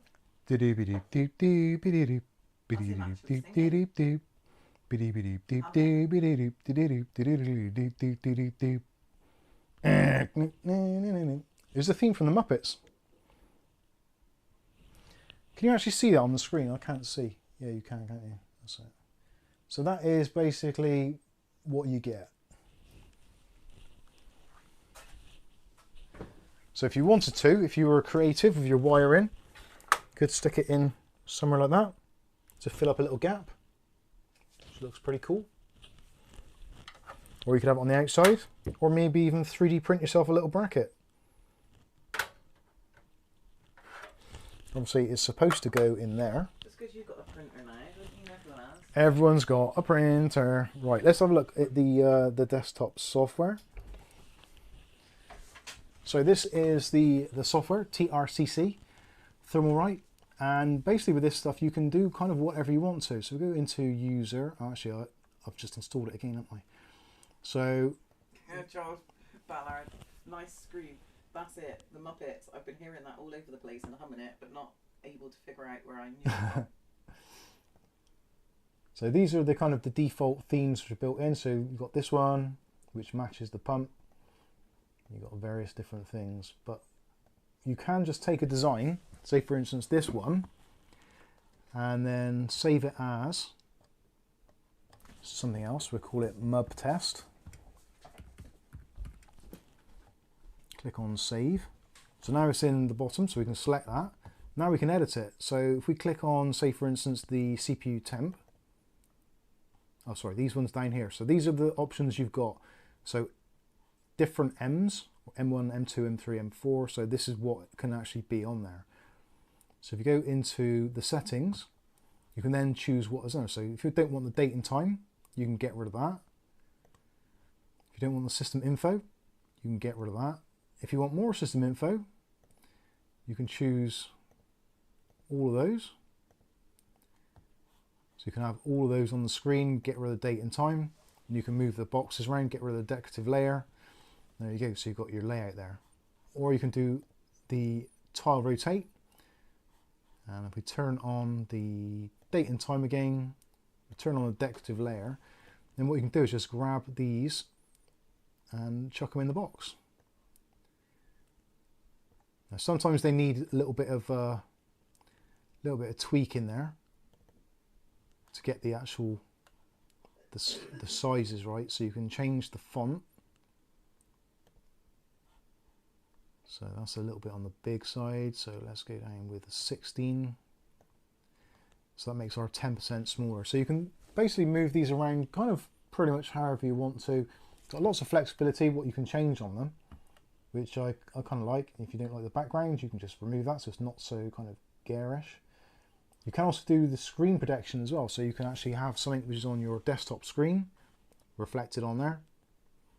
And if you want to use the imperial units, you can do. Use the Fahrenheits. And if you want to change the date and time, so if you're not using American time, you can use the English version. And you can do 12 hours as well. So you've got the AM, PM. If you want to, you can just have date and month. Make it look a little bit neater. You can import images and GIFs for the background. Again, you can turn the background off. Let's put some custom text in here. So let's put the caps lock on. We'll call it Mike's Unboxing. And we'll change the font to, where is it? There was one on here which I liked before. This must be at the top. So I think it's called ROG. Not sure if it's even on here. Over and out. Over and out. Roger, Roger.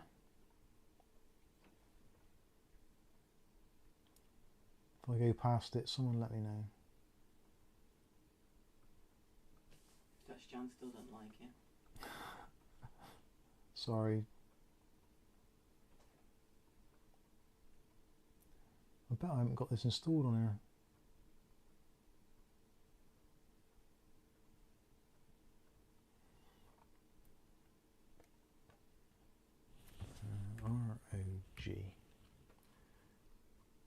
Could have swore it had ROG on it. There was a font here which looked like the Asus font.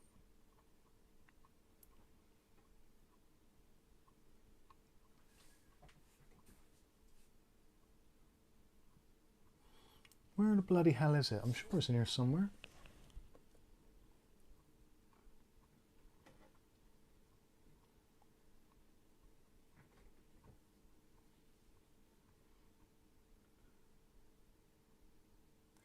Oh, sorry, let's go with stencil.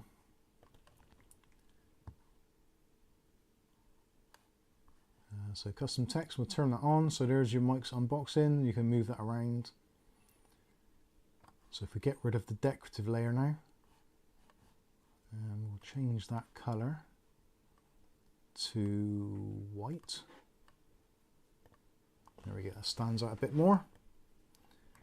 And you can also do bold or whatever, change your fonts. But yeah, you get the general idea. So there's a little bit of customization you can do to it. And you can do that from, actually let's save that. So go back, if you do maybe the first one, again, you can do all the same sort of stuff. So just save it as something else and you can move it around however you want. So I think it's actually a nice little bit of software. Considering what it's kind of doing, it's pretty neat. You've got your user profiles there. Still with the kids and hasn't got a clue what this is for. Sorry, this is for the Frozen Warframe, the AIO. So this is for the actual LCD display. Let's put it back onto the main camera. So you can see now that is displaying on there. Again, you can stick it pretty much wherever you want to. I actually quite like that kind of panel, especially for monitoring CPU temperatures. It's always nice to keep an eye on those, I think, personally. But stick that back in there. And in terms of performance, it does perform actually really well. And it's quite quiet. Hey, where's me? Oh, there it is. Can't find the USB-C. There it is. So yeah, weirdly, on the MSI system, it works absolutely flawlessly with no problems at all. But for some reason on the Asus system, whether it's because I got Armory Crate or because I had the Lian Li software, something was conflicting and it kept on coming up with these USB errors. So there is definitely work to be done on the protocol. And actually what it does is it installs a like a virtual disk on the computer, which is what it actually sends the data to. So if you go into Device Manager after you've installed it, in your disk drives, there's something called, is it eTrail? I'll have to have a look now. That's going to annoy me. Where's my mouse? Device Manager. Disk drives. Oh, I ain't got it plugged in now, have I? Idiot. I think it's like eTrail. I am going to find it. Oh, no, I'm not. Anyway, it's on there somewhere as a device. Let's exit out of that.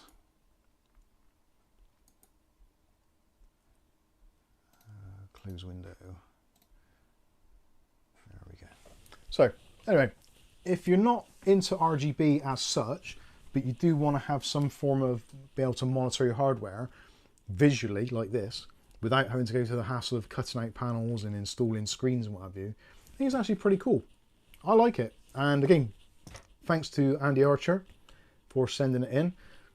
It's been great. And again, thanks to Colin Hilton for the Lamcool 3, which is possibly the heaviest case in the world ever. So I've filmed the video for this today, the review.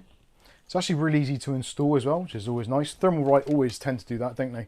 With their stuff, it's always very easy to install, which we like. And yeah, the video will be going out very shortly. And it's the first time I've actually used a Thermalright AIO. Dutch John says, what is it with all these mini screens these days? It's very much the Vogue thing. Sorry, being thick, does this only connect to internal USB port? You can connect it to a USB on the back of your computer if you want to, but it is designed to connect to the USB Type 2 connector, like the original USB 2 connectors on the motherboard. That's where it connects with the software, like it does with like the Lian Li software or the Lian Li controllers. This thing's so heavy.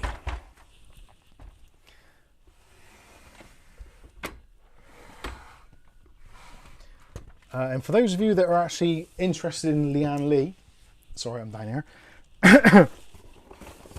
For anyone who's interested in Lian Li software and how it works and how to configure it, that is why I got that case built up, because I've done a video on how to use the Lian Li fan controllers and hubs and all that kind of stuff. So if you've got any interest in that, that video is coming out very shortly. In fact, I think it's unlisted at the moment, so if you want to watch it ahead of time, just try and find any of our unlisted videos and you'll be able to check it out. It's pretty cool. So let's see what you guys think about it. Hi, the new version of MSI Core Center FUO. Whoa, don't know what that means. Can you elaborate on that? Is that GB or CB? CB. Actually, why have I got this monitor so far back? That's better. Let's see what's going on now. What else we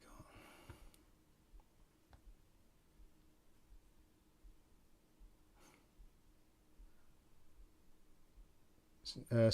CB says he know my PC. So the latest version, it was just about to do an update actually before when I went into MSI Center. It said there's an update available.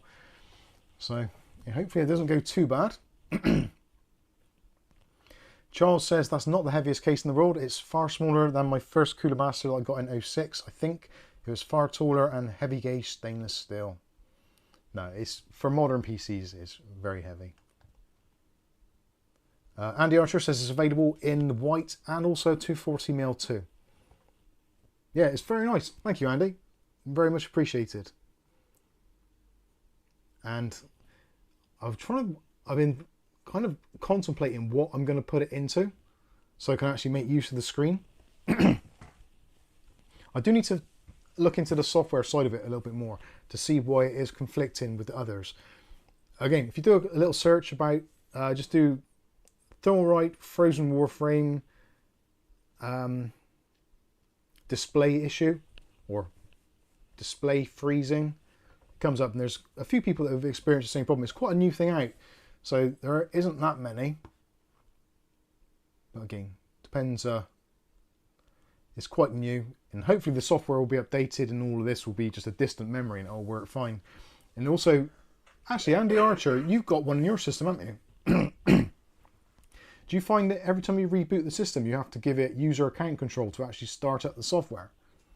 Because that was something I found I had to do it every time I restarted, which was a little bit of annoying, but it could have just been my system. Oh, CB says the MSI update never ends, it just loops. Great. O'Reilly says that TT software did not look too bad. Yeah, the Thermaltake software, oh sorry, the Thermaltake software or the Thermalright software? The Thermalright software is actually quite good, and it's a shame actually that the Thermaltake software doesn't have the same amount of flexibility that the Thermalright does. And there's an irony there because the people that run Thermalright were originally Thermaltake employees. So it's kind of like they've taken a lot of the influence and just moved it in a different direction.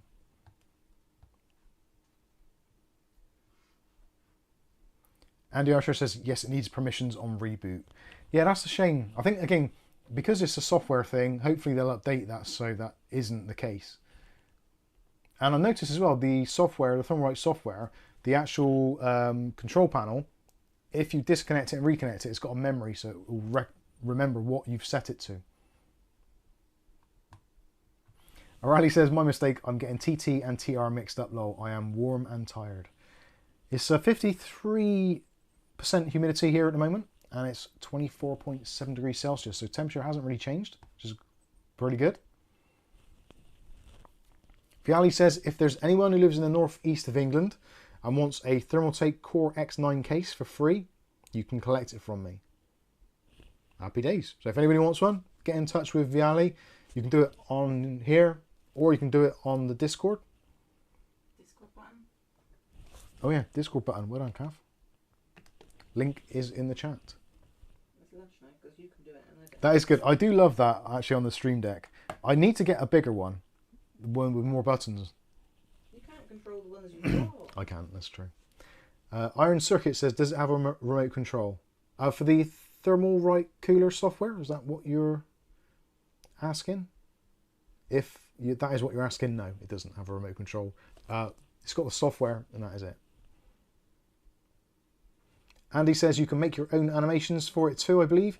Yeah, it seems that is the case. You can use GIFs or JPEGs. Potentially at some point they might maybe even let you have like MP4s in there or something. Depends how much kind of time and effort they spend on the software. With Thermalright, I've got a cat hair on my nose or something. It's driving me insane. Oh, the fan hub. Yeah, the fan hub's got a remote control.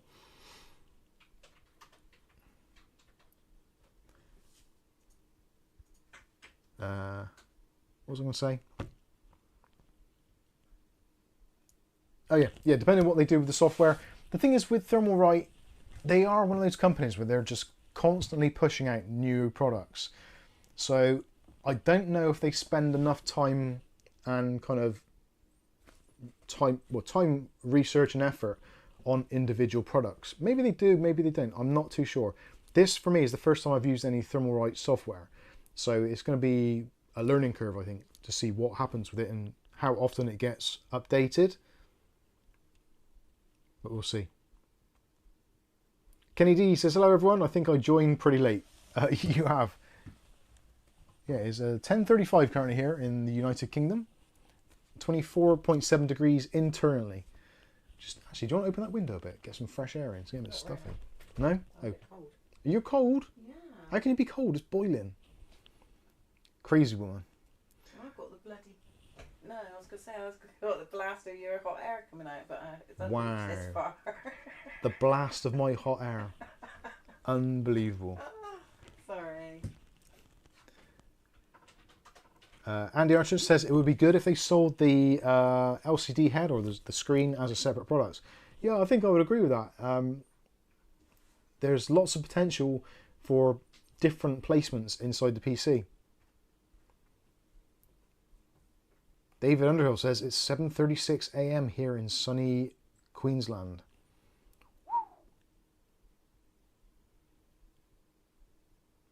Kenny D says, I also love that Thermalright are launching an air cooler with a proper LCD display. Yeah, I think the LCD displays has very much been a vogue thing. The real, not vogue things, but the real things in the PC market recently have been the fish tank cases. They've become extremely mainstream recently. Multiple coloured fans, or different coloured cases, and different coloured fans, and also the LCD screens becoming very, very popular.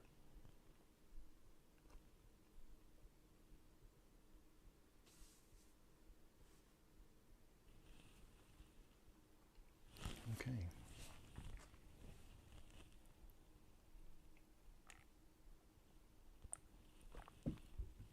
Right. I think we've actually covered pretty much everything I wanted to, and I've kind of run out of things to say now, and also my voice is going, so I think it's probably about time we wrap things up. Run out of hot air. So yeah, I've run out of hot air. It's getting a bit warm in here actually. So if you've got any last minute questions, get them in now, but otherwise we will wrap things up. We'll say again, thanks to everybody for joining. I know it's been hot and it's summer and you should be out doing barbecues and things like that, and enjoying yourselves. I don't think it's been hot everywhere. I think it's been raining everywhere else. It's been wet, I think, in most places, isn't it? Yeah. Rash says, and that's a wrap. Alright, he says bye-bye. There we go. I think we are getting to the point where, yeah, there's no last minute questions. Everyone's just tired, need a drink, need some sleep, need some rest. I don't blame you. Kenny D says, I wish I joined earlier, but joined as I was able to, as I was still able to join. So I got you. James Mussolini says, Mike, how about how many processes are running in the background would you say if you wanted to run Mystic Light and MSI Soundtune? One more queue. I'm not too sure. Mike, about how many processors are running in the background would you say if you just wanted to run Mystic Light and MSI Soundtune? I've honestly got no idea whatsoever. I don't really ever pay attention to background processes, really. It's something which I think, because I'm a little bit spoilt in regards to my processors having quite a lot of power and a lot of threads, I don't really worry about it too much. So I don't know. David Underhill says, Mike, how is your A1 Mini? Yeah, it's been doing really well. Been doing some more prints with it. Still getting to grips with it. I've still got to work out how to change the filament, which I still haven't got around to doing. I've done some more GPU risers with the Mike's unboxing, well, wording on it. I haven't managed to get the logo on it yet. That is definitely going to be a work in progress. CB says, waiting for your next video, how to fix MSI Core Center. I did one previously, and normally it just means getting the ccengine.exe and replacing it. I think I've actually posted it on our Discord. So if you head over to the Discord, it is actually in one of the tech support rooms. You can download ccengine.exe and replace the one on your system, and that normally fixes most problems.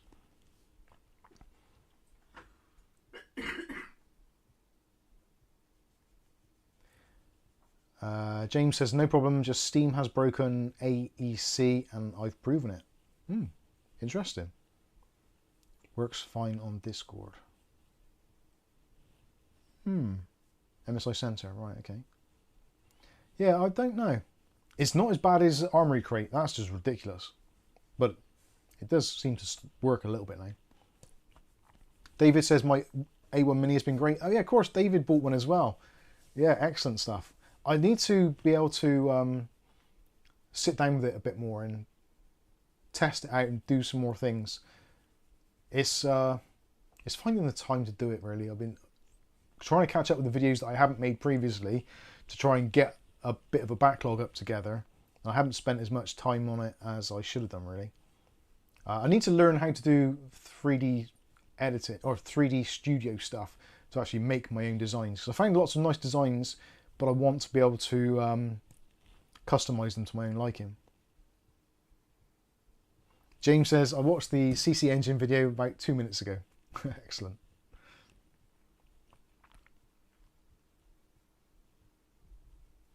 Rasher, this is the bombshell moment for the night. I wish there was a corn straight wheat field near me, like in my youth, where you could run through with no bottoms or undies on, lol.